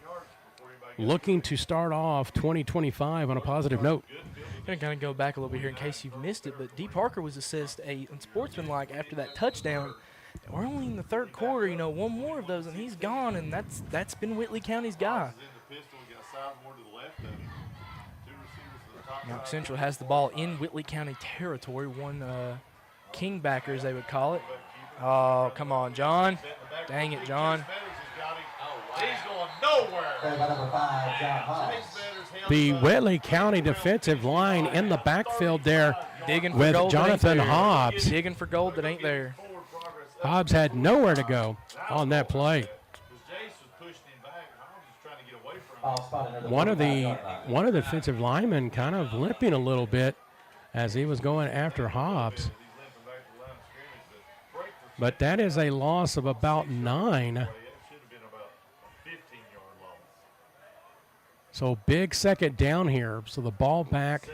So actually about 6, I guess, as a 6-yard loss. So, but back in Panther territory, 2nd and 16, under a minute to go here in the third. Not what you want to do if you're the Panthers, going backwards. So Landon Doherty's going to go, and he's getting up there. Doherty gets a good chunk of that back. It'll be third down. It's still long, but got about half of that or so back. They will have to run another play here before the quarter ends. So 3rd down and 8. Knox Central, no hurry right now as the play clock at 15 and counting. About a second or so difference between the play and game clock. Hobbs back to pass. Oh, Nate. Almost intercepted, and I believe Wilson, the defensive back, I think surprised that he had a clear path at the ball. My goodness. So crisis averted, but it is a 4th down. I think with 5 seconds to go. Do you punt it? They were in a similar situation late in the second quarter, and Coach Mills decided to punt the ball. A couple plays later, Parker busts a 92-yarder. So I say right now you're not in a panic mode. I mean, you still got another quarter, but they are going to go for it. False count right here. Yep, false count. Knew it. Called it. That's going to be the first timeout. Timeout, so they let the play clock go down. They call the timeout. So still 5 seconds to go. We'll keep it right here. So they go with like the hard count. They don't catch the Colonels napping in that regard. So do you run a play now, or you just go ahead and kick it? My thing is, you really do have Whitley's number on defense. It's just if you erase the 2 big plays from D. Parker, Knox has their number on defense all day. But, I mean, you're getting little gains here and there, and that are pretty good. And so you got that rocket toss. That rocket toss was a really nice play call there because that rocket toss made them really spread out. And so then once that belly came right up the middle, it caught them off guard. All right, Knox Central decides to punt it. I think it's a good decision. You're only down 1 score. I mean, not much really else. Aside from the 2 big runs from Parker, Knox Central's kept Whitley County in check. They just got to get away from the big play. Nice punt inside the 15 to about the 12. And that'll be the end of the third quarter with your score, Whitley County 21, Knox Central 16. Back in the fourth quarter here on the Blue and Gold Network. This is the Blue and Gold Network. Welcome to the Blue and Gold Network, Knox Central's premier student-led media outlet covering Knox Central sports, events, and beyond. As we celebrate 20 years on Panther Way, join us in hearing stories of past alumni, successes, and milestones. Be sure to stick around for our halftime show for interviews of notable KC coaches, teachers, alumni, and more. Thank you for being a part of the Blue and Gold Network and the Knox Central family. This is one of the only student-led broadcasts in the region. Thank you for supporting our stream and our media students. Thank you to Jeff Ketchum. Jeff, a retiree of Knox County Public Schools after 31 years, has a long history of supporting Knox Central athletics and more. Pharmacy supports Knox Central Media and the Blue and Gold Network. Visit them at 511 Knox Street in Barville or call them at 606-546-3171. Knox Professional Pharmacy is your one-stop shop for all your pharmacy and prescription needs. Thank you to the Army National Guard for sponsoring this stream, Knox Central Media, and Athletics. Interested in college? Get up to 100% tuition covered. Find a local recruiter for more information or go to nationalguard.com. Thank you to Golden Girls Monogramming and Boutique for supporting this stream. Established in 2017, specializing in All right, DJ Nick Cole bringing the music here as we get ready for the fourth quarter. Had the crowd pumping here, so need that energy as they go back on defense here to start the fourth quarter. Steve Black, Harrison Trosper here with you. Harrison, back to you, my friend. Game just flipped on its head. That's all it took was a fumble and a large play. And that's all Whitley County needed. So now they're gonna belly, run the clock out this quarter. They're up a score. Belly. Oh, pitches it out, but it's tackled. Still gained about 2 or 3 yards. Really, dude, this quarterback has got some really good fakes. Well, the thing again, the freshman Eli Rose starting to get comfortable in his quarterback skin, if you will, as the game has progressed. A lot of misdirection plays, a lot of fake handoff plays that resulted in some positive yardage for the Colonels. And if that's what you're getting out of your freshman, you've got to be happy as a Colonel fan, as you've got the senior Parker who can ground and pound it. So, because it keeps your defenses honest. You can't just focus on one person. Yeah. And when you do, boom, the other person gets you. That was a great open field tackle by Evan Taylor right there. Good job from Taylor there. 2nd down and 6. Another Parker, big run by Parker. Look at this. And again, stuff like that is just going to kill you. Don't have the official stats, my friends, but he is definitely over 200 yards tonight. I wouldn't doubt it if he was over 300 right now. Well, he may get there, but I know for this, he's got over 160-some on touchdowns alone. So if you notice the pattern, it's rocket toss, belly. They're spreading this out. But that's what I'm saying is like we're loading the box expecting a belly, but we're still making good open field tackles whenever they do run rocket toss or a speed option. And you were talking about the rocket toss earlier in the contest, and they've put that into the offense here in the second half. It's really mixed things up for the Colonels. But short gain on the play, 10:38 to go in the contest. So, again, Knox Central only down by 5, 21-16, ball at the 40-yard line. Man, you don't get really any medium gains from Parker. Either Parker goes 15 to a touchdown or he goes 3 or less. I feel like that is kind of the beauty of the wing tee. Once it hits, it hits. Now, this could come into play later, timeout situation. Whitley has all 3. Knox Central just 1. I thought Knox Central had 2 timeouts. Quarterback keeper. And he may be close to a first down. He's got the first down. You see, what's kind of interesting is that they're snapping the ball with 15 seconds left on the play clock. If I'm Eli Rose, which I know I'm not on the field, but thinking play clock situation right now. Okay, 10 minutes left. We're up a score. We're driving. Yeah, that's a first down. I don't know why I was even questioning. Tackle on the play by Matthew Powinski, the freshman. And but you're waiting. See, look, the clock's at 18, and they're just now breaking the huddle. They were snapping the ball at this point earlier. I'm sure Coach Reimer has told them slow it down, wait for that clock to get real down, wait for everybody to get real settled in. Let Knox Central try and make a play. Rose keeps it up the middle, and he gets 6 yards. He's got 3 or 4 Panthers hanging on to him. 7 yards from the quarterback. 9.5 to go.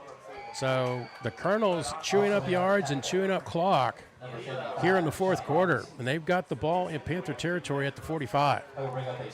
Like you said, I thought Knox Central had 2 timeouts. They've only got 1.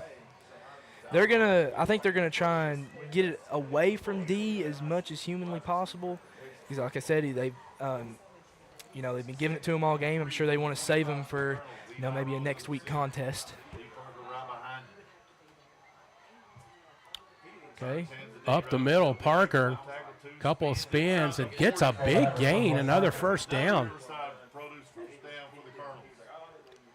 Big first down for the Colonels right there. I mean, and eating up yards and eating up clock as the chains move. 8:54 and counting.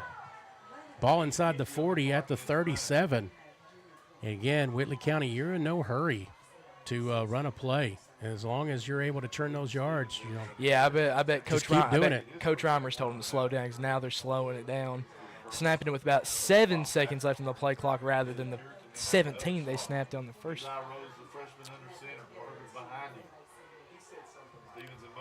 Parker. Rose keeps it. Nice fake there. Rose keeps it. Another good gain. Like, he's just going. He's not running super hard, but as soon as he starts to get tackled, he starts falling back and backpedaling. And I feel like that's throwing Knox Central off. I think you're seeing the maturity of the freshman in the first half, Harrison. A couple of misplays and some indecisions.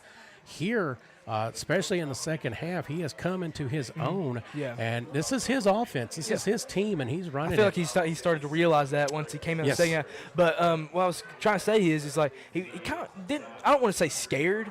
He was just like – he was like a freshman out there. I think you just get the bugs out. You get a couple of plays, get hit a couple of times, and then you're in it.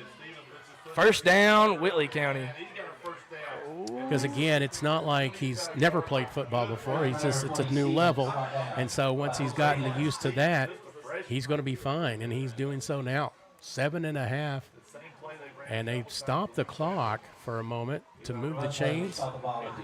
See, Whitley County, all Whitley County's thinking is what Knox Central was trying to think of. You're up a score. You just need to keep moving the ball down the field. I mean, we were getting 40-yard gains, and that fumble. Ball at the 25 now of Knox Central.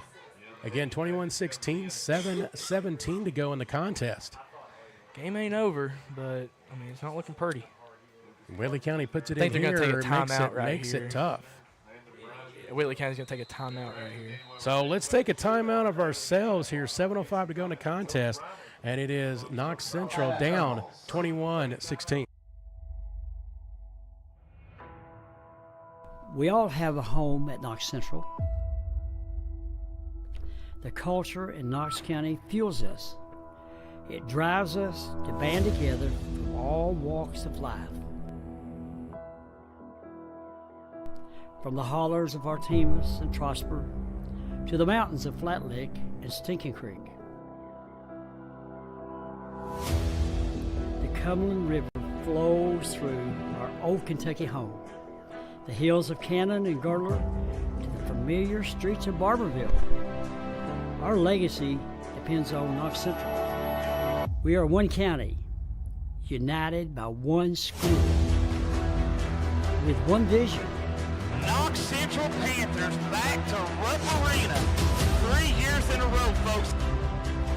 We all have a home at Knox Central. Takes it in, Knox Central! Class 4A regional champion! Back to action here, 7:05 to go in the contest. 1st and 10. Colonels ball at the 25-yard line to be exact. Whitley County got Knox Central's number right now offensively. Like I said, they're just taking their time. It's not a big play. See, like I said, that's a 5-yard gain right there. That's a good, solid game.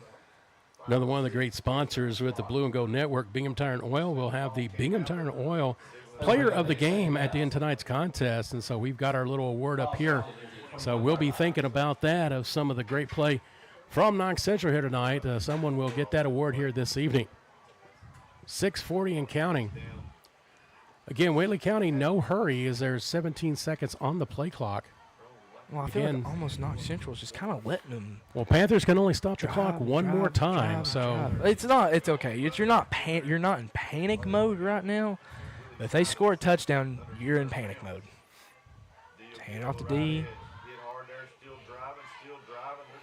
And he's still got I think he's got a first down. Getting others involved in the offense are the Colonels. I do believe he has a first down. I could be wrong. But again, Coach Reimer, his plan is just a little bit short. Coming to fruition as he is eating up yards, eating up clock, and could the topping, if you will, the cherry on top would be a touchdown. But we'll see. Ball at the 15. or 16, 3rd and 1. So big play here from Knox Central. Been bending a little bit, not breaking yet. They need to bow up here on defense. Here we go, tight Quick set, count. both sides, and another whistle. They're going to call a timeout. And Knox Central will use their last timeout. We'll take a timeout ourselves. Back in a moment on the Blue and Gold Network.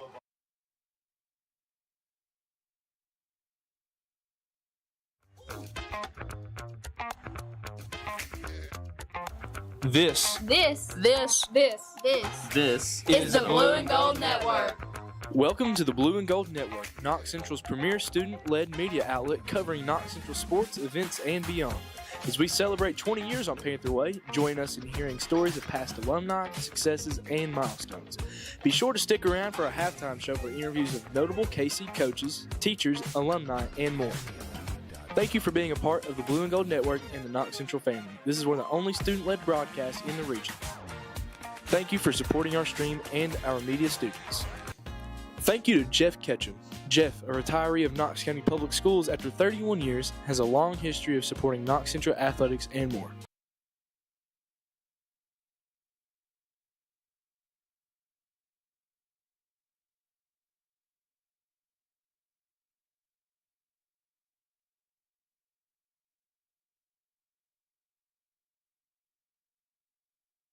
All right, back to action. 5:35 to go. Big third down play as Knox Central has used their final timeout. So they need to get the stop here, or essentially Whitley County can just run this clock out. Only thing is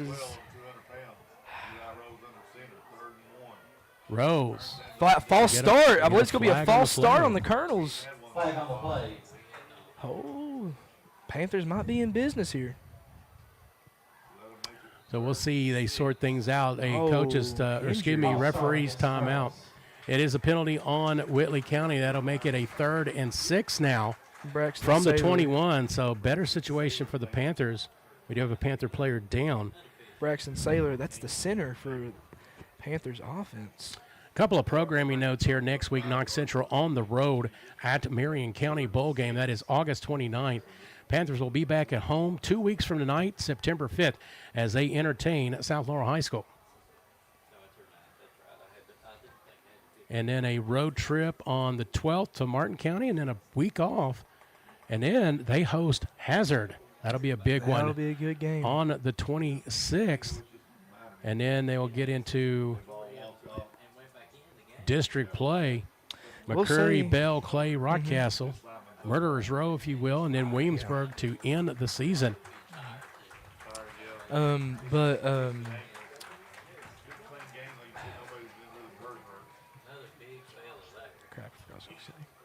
So, player able to get off on his own, so that is good. Always good to see. Again, now the penalty, 3rd and 6. That makes it. I mean, you had what could have been a QB sneak, easy first down. You see, I have a feeling they're going to try and get this back right here. Maybe a little false count action right here. Going to start play. So, similar play looks like here on the 3rd down. Parker in the backfield. He gets it. He cuts up, and he gets the first down. Oh, flag on the play, but I believe it's going to be a Let's see. I think it might be a defensive, maybe a face mask. Let's see here what happens. I believe it's a defensive penalty. If I had to guess, I don't think I really saw anything. So talking about it, Oh, it is a first down on the carry, pending the penalty. personal foul, face mask. Yeah, And it that kind is of looked against- like he jerked his face mask there a little bit. So again, first down, add some yardage on that. Panthers just can't. lay Another down. set of downs for the Colonels. Can't lay down and quit. Can't just let them score a touchdown. Panthers cannot stop the clock, and so Whitley County, I'd say they'll just hand off, and see what happens. Do you try? Do you just let them score? You still have 5 minutes. You let them score. That's a 2-possession game, though. Yeah. You want to just try Yeah, to top let them but score, Parker touchdown. scores. Touchdown, D. Parker. Okay. Parker, his 4th on the night. Yeah. From 7, add a 3-yarder in there, and a 92 and a 76-yarder. He's had a big night. Again, 29 rushing touchdowns last season, already 4 of this season. He's got a lot, well over 200 yards easy tonight, though. So he's north of 200 and could be reaching the 300. I don't have the official numbers there, but he's had a big night. Let's give a hand to the Whitley County offensive line. Huge night for them. They're eating big time. Able to move the line and gets the Yeah, kick that is was just blocked. no, it's just a bad hold. Bad hold on that kick. 27-16. We'll take a break ourselves. Back in a moment here on the Blue and Gold Network.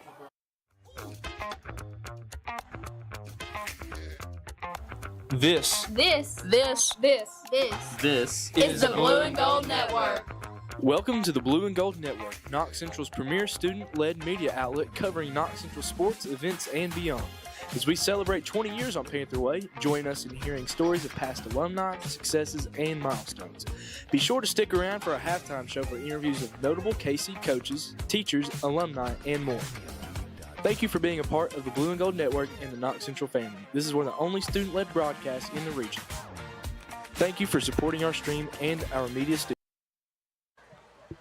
Back to action, 5:11 to go here in the contest.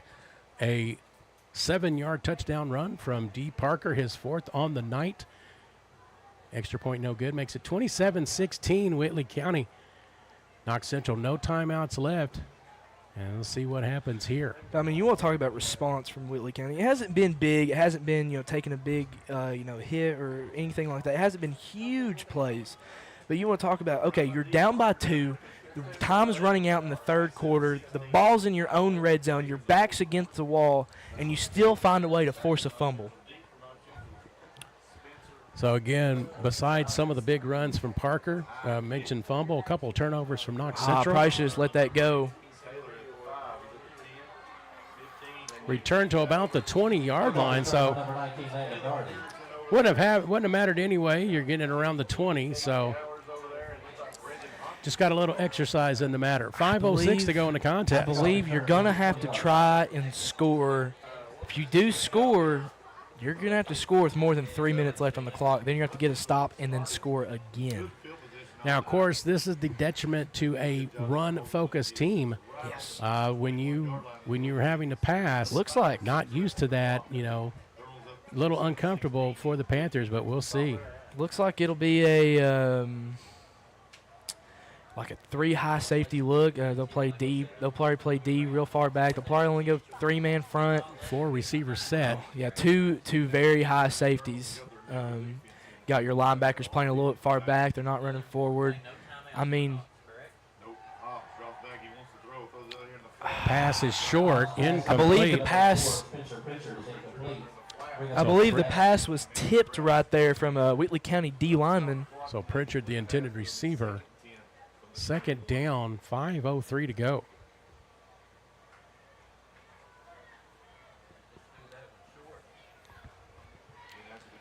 Nine minutes away from Saturday morning here in Barberville, Kentucky, as late night football here at the Pioneer Bowl. Again, our first game, Lynn Camp won 14-7 over Jellicoe. In this contest, Whitley County 27-16 over Knox Central. I've seen crazier comebacks here on this field. Oh, come on, John. Hobbs back to pass, rolling to his right. He's going to keep it, and he gets a couple of yards before getting knocked out of bounds. Going to make it 3rd and long. Ball spotted near the 24-yard line. Bring up a 3rd down. So 24-yard line, going to be 3rd and 8, roughly, maybe. Clock stopped. Gosh, man. The one positive thing, yep, the clock did stop. So that's what I'm saying. That's letting them score with 5 minutes was probably the best bet. I mean, you probably could have went for a goal line stop. That would have unlikely. Tell you the truth, I don't think it mattered with D. Parker tonight. He's had a boss of a night. Okay, Nathan Dunn's got some room to run. Oh, he's wrapped up. He hard. is right around the 1st down marker. He's got the 1st down. That'll stop the clock, but you're like I said, you've got no timeouts. You've got about you got to score with about 3 minutes on the clock. So let's see. We're going to see. That's a 1st down. That's a first down. So they're going to move the chain. That So pass play is the good enough for a clock first stopped for a down, moment. Now Panther. they've started the clock. So Braxton Saylor is back out there. I know he was injured earlier. 4 wide receivers set here in this possession. Pass no good as the wide receiver falls to the ground. Nathan Dunn fell on his route. Every single time that slant has been open, but either it's a bad throw, just doesn't connect, or done maybe, I think last time he kind of stuttered a little bit. But again, clock stops. It's only second down. You're still at the 32-yard line. Still got a chance. Just got to keep playing ball.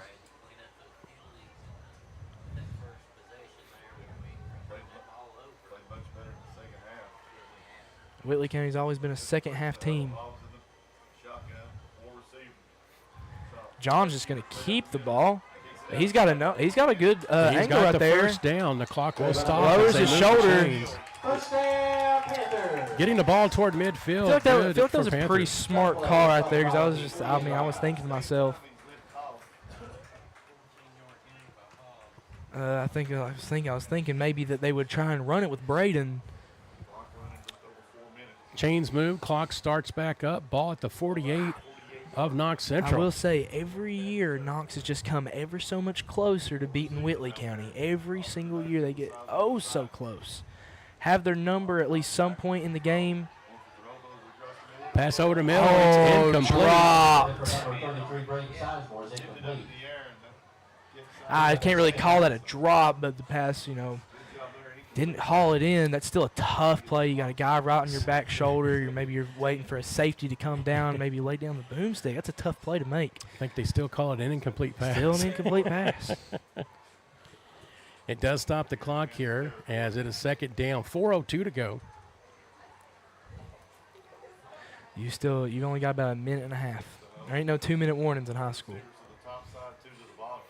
I guess it is a little bonus of throwing an incomplete pass. You have time to think. Hobbs back to pass over the middle. It's caught. Homestead hauls it in. It is a first down. At a first down, late flag on the play too. What could the flag be? That flag was in the defensive backfield. That pass play is good for a first down, Panther. And would a flag stop the clock? So right now we could tack on some extra yardage. We'll see.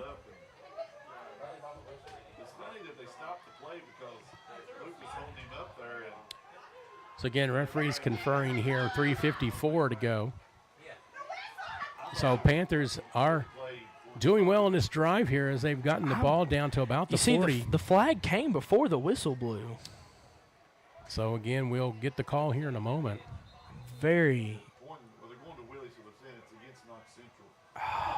My goodness.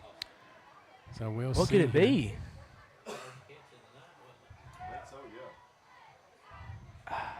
Oh, they're going over to Wayne now.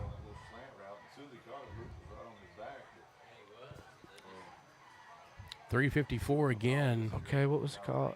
Pass interference on the defense. So penalty against.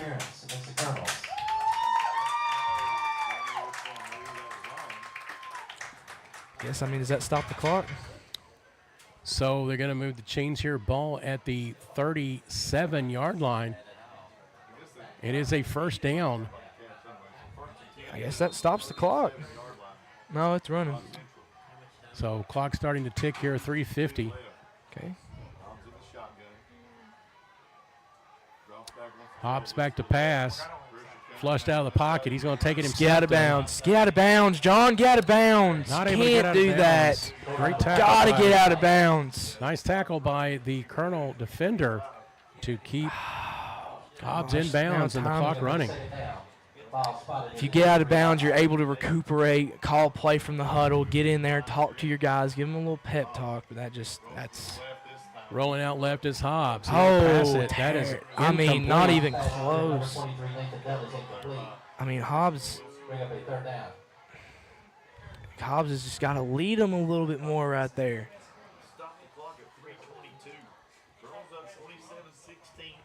That was a good, we call that lake Rolls out left, kind of reaches his guy, but ever since Knox Central took a 10-0 lead, they've been outscored 27-6. Every year, Knox Central gets so much closer to beat Whitley County. Every year. Second down 10, Hobbs back to pass. He gets flushed out to his left. He's going to keep it himself. He gets tackled. Wrapped up. Come on, man. D. Parker on the tackle. That's a quality tackle. I mean, I saw D come in right there. I mean, I knew he was smothered. So again, great fourth play down. right there. Scoreboard a little bit behind there, and it is now fourth down. I knew that. I thought they had 2 timeouts. So according to the scoreboard, they had none, but I guess they do. I knew that. I thought they had 2 timeouts. So we'll take a break. Back in a moment here on the Blue and Gold Network.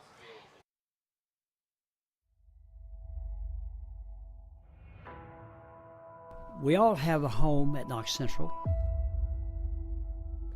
The culture in Knox County fuels us. It drives us to band together from all walks of life. From the hollers of Artemis and Prosper to the mountains of Flat Lick and Stinking Creek. The Cumberland River flows through our old Kentucky home. The hills of Cannon and Girdler to the familiar streets of Barberville. Our legacy depends on Knox Central. We are one county, united by one school, with one vision. Knox Central Panthers back to Rupp Arena. 3 years in a row, folks. We all have a home at Knox Central.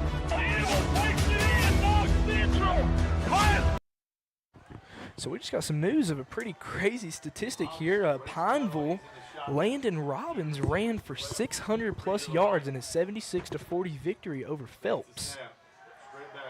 Back to pass Hobbs. It's in. It's no, caught. it is caught. It's Good caught. catch.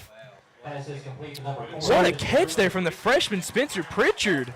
So what a catch. From what we understand, the button sticks, and Knox Central did have a timeout. See, I was listening to some of the Whitley guys over here talking. I think one of them said they might even have one more timeout, which I knew. I looked over, I saw they only had 1 timeout, and I swore, I said it multiple times in the stream, I thought they had 2 timeouts left. First down, Knox Central, ball at the 26. Time running out. Right. Trips right. Spencer Pritchard. Touchdown. Touchdown, Panthers. Good score right there. Just go for 1. You're only down by a score. 2:36 still on the clock. Game ain't over. But that's still that's a good score right there.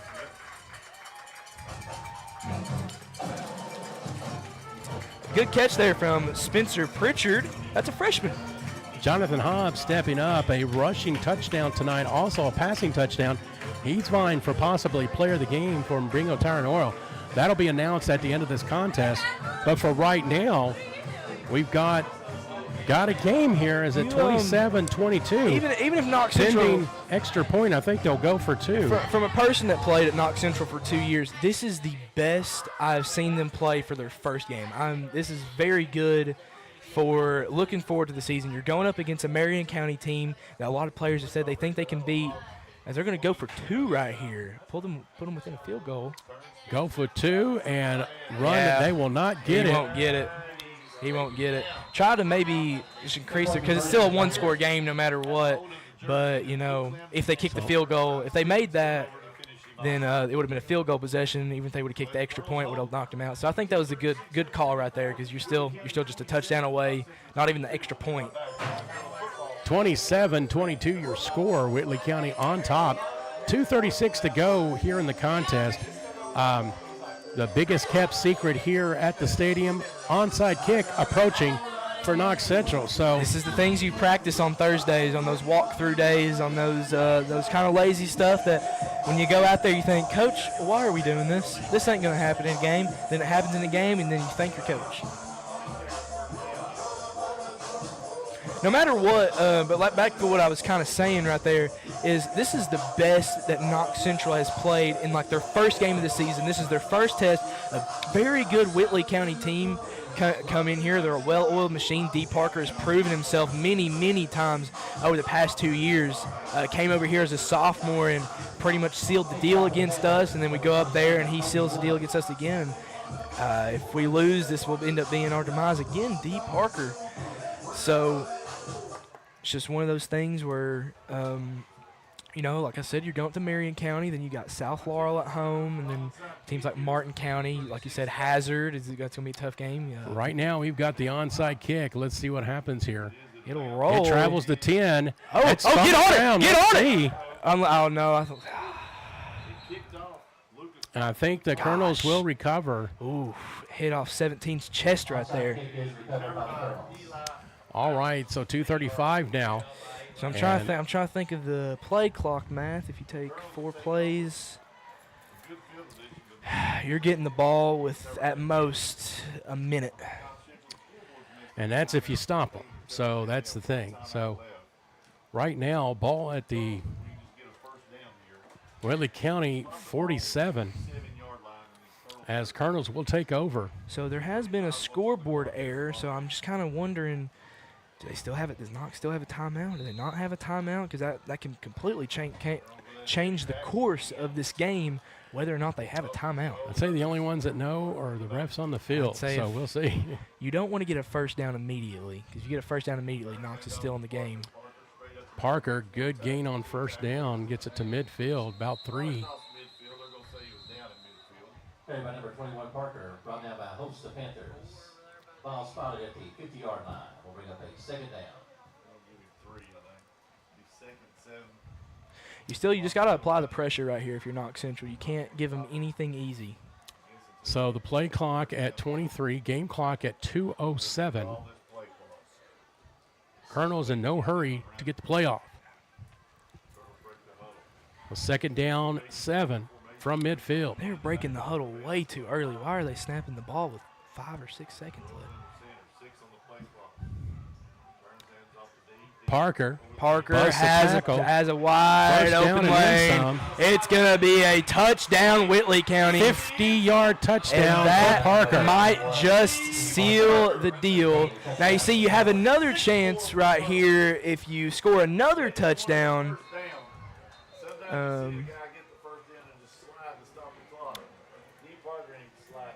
I think it's safe to say that Mr. Parker may be at the 300-yard mark, 5 touchdowns. What's going on? Looks like there's an injured Knox Central player on the sideline, the Whitley sideline. Trying to get D out of bounds. But what I was going to say is, if he slides and stops the clock, you kneel it out. Whitley County wins. But you're talking about D. Parker. 29 rushing touchdowns last year. He's trying to get it all in the first game. He's got 5 so far. Let's go ahead and take a break right now as they deal with the injured player. Back in a moment here on the Blue and Gold Network. This is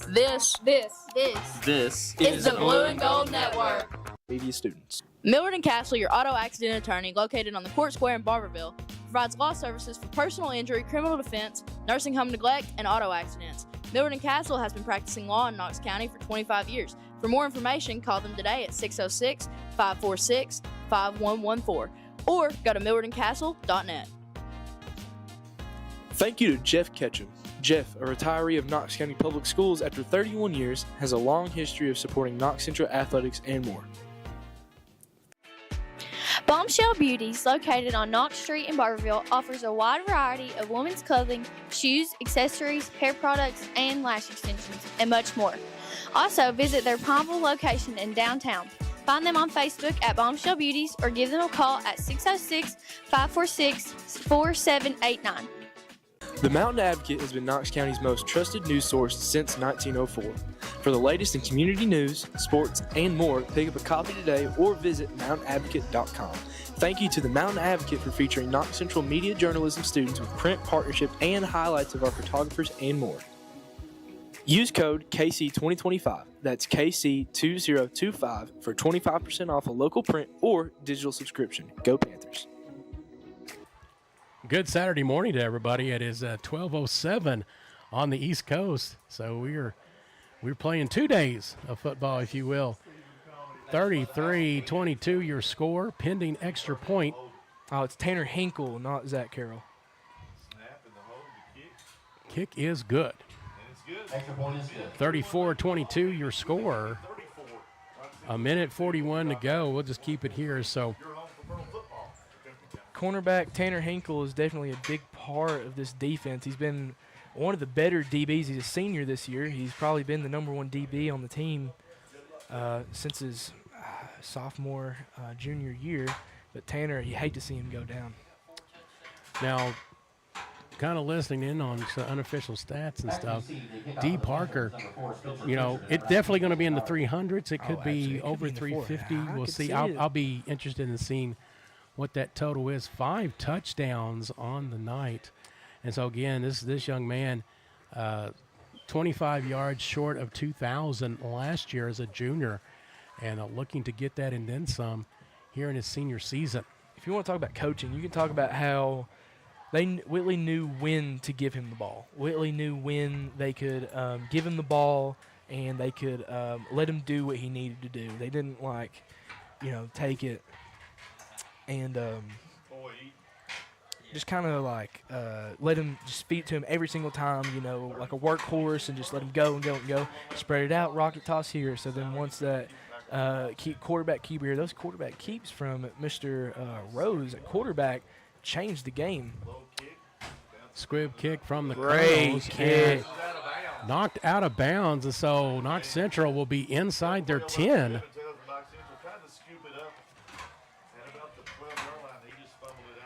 You see, those sort of kicks are just so hard to field. I mean, if you're Coach Mills, do you throw in freshman Eli Carey, give him a couple of varsity snaps? Or you put your leader out there, John Hobbs, trying to rally the troops, get another score in before the game ends, maybe get another onside kick. That's my only thing. If D would have slid right there, it was cut and dry. Still, there's a miracle on the play right now. It's a miracle. Don't get me wrong. It would take every bit of luck in Knox Central's soul, but it's still on the table. It's still possible. 93 yards to pay dirt. We'll see. Crazier things have happened. Nice run there. See, look, there's a first down right there. Sizemore, good. See, now you're not really scared of the clock right now. You're just because you're banking on that onside kick. If you don't get that onside kick, you lose no matter what. So you're not really worried too hard about the clock running. 127 and counting. Well, the clock will become a factor. Here in a moment, ball at the 20-yard line. It is a first down for Knox Central. So 80 yards to pay dirt. Hobbs to the left. He throws. It's Nathan Dunn. First down. Oh, knocks him forward for a first down. He's still in bounds. Another first down. Clock will stop for a moment as they move the chains. 1:08 to go. Like I said, little increments like that. Maybe you get an onside kick, get the ball back with 20 seconds on the clock. I mean, you never know. Start the clock back up. We are at 1 minute and counting. It is the first down. Roll out right. Tries to get Olmstead. Olmstead catches it. He's out of bounds. I believe that's another. That will stop the clock. Ball at the 42 now. I think he's ever so slightly short. Oh, holding on the Panthers. The dreaded flag. That's a drive killer. And with 51 seconds. Man, Panthers had Whitley's number. That fumble in the third quarter really changed the tide in Whitley County's way. Whitley County, that's great that they were able to, recognize the situation and think to themselves, wait, we can make a play right here. If we make a play right here, we turn the ball over and we get a chance to score and all this, and not getting down themselves. They're not thinking the worst. They're just going out there and playing football. Penalty takes the ball back to the 23-yard line. First and forever. Clock starting to run. 40 seconds and counting. Yeah. You just got to keep going, keep pressing. Back to pass Hobbs. He's going to carry Looks like a QB draw, and he's swallowed up instantly. Oh, a flag on the – oh. I keep seeing the car lights come in. They're yellow, and I keep thinking it's a flag coming on the play. I think I think Knox might take this to the 20 game. seconds to go. Yeah, Knox is going to take this to the game. Knox Central had Whitley County's number there in the third quarter. Thought the Panthers were going to pull away with the win, but they didn't. Still love our Panthers. We're going to come back next week. We're going to go up to Marion County. We're going to be streaming that game as well. Looking to get maybe a win or two. Player of the game, we're going to give it to Braden Sizemore. I believe we had some good efforts today on both sides of the ball. Like I said, Whitley County's a tough team. They cut down on a lot. They didn't make nearly as many mistakes as I thought they would. They still lost the game, which sucks, but it was small, incremental mistakes that cost them. And I really like that. I think they're going to go up to Marion County. I think they're going to get a demanding victory up there in Marion County. Come back home. You got a home game against South Laurel. That's a big momentum booster if you can take down the Cardinals. Martin County as well, Hazard, those sort of teams. If you can still build a lot of momentum going into district play, because then you've got McQuarrie at home, and you build more momentum going into Bell. Knox Central probably aiming to look at maybe a 5-2 record going into, or a 4-2 record going into district play as they have the last 3 years. All right, your final score from Knox Central. It's Whitley County 34, Knox Central 22, and that's a wrap on the 2025 Pioneer Bowl. So let's see, for Harrison Trosper, for Shelby Smith, and Sonny Ann Barton as well, and Steve Black, we'll do it again soon here on the Blue and Gold Sports Network. Everybody, have a great night.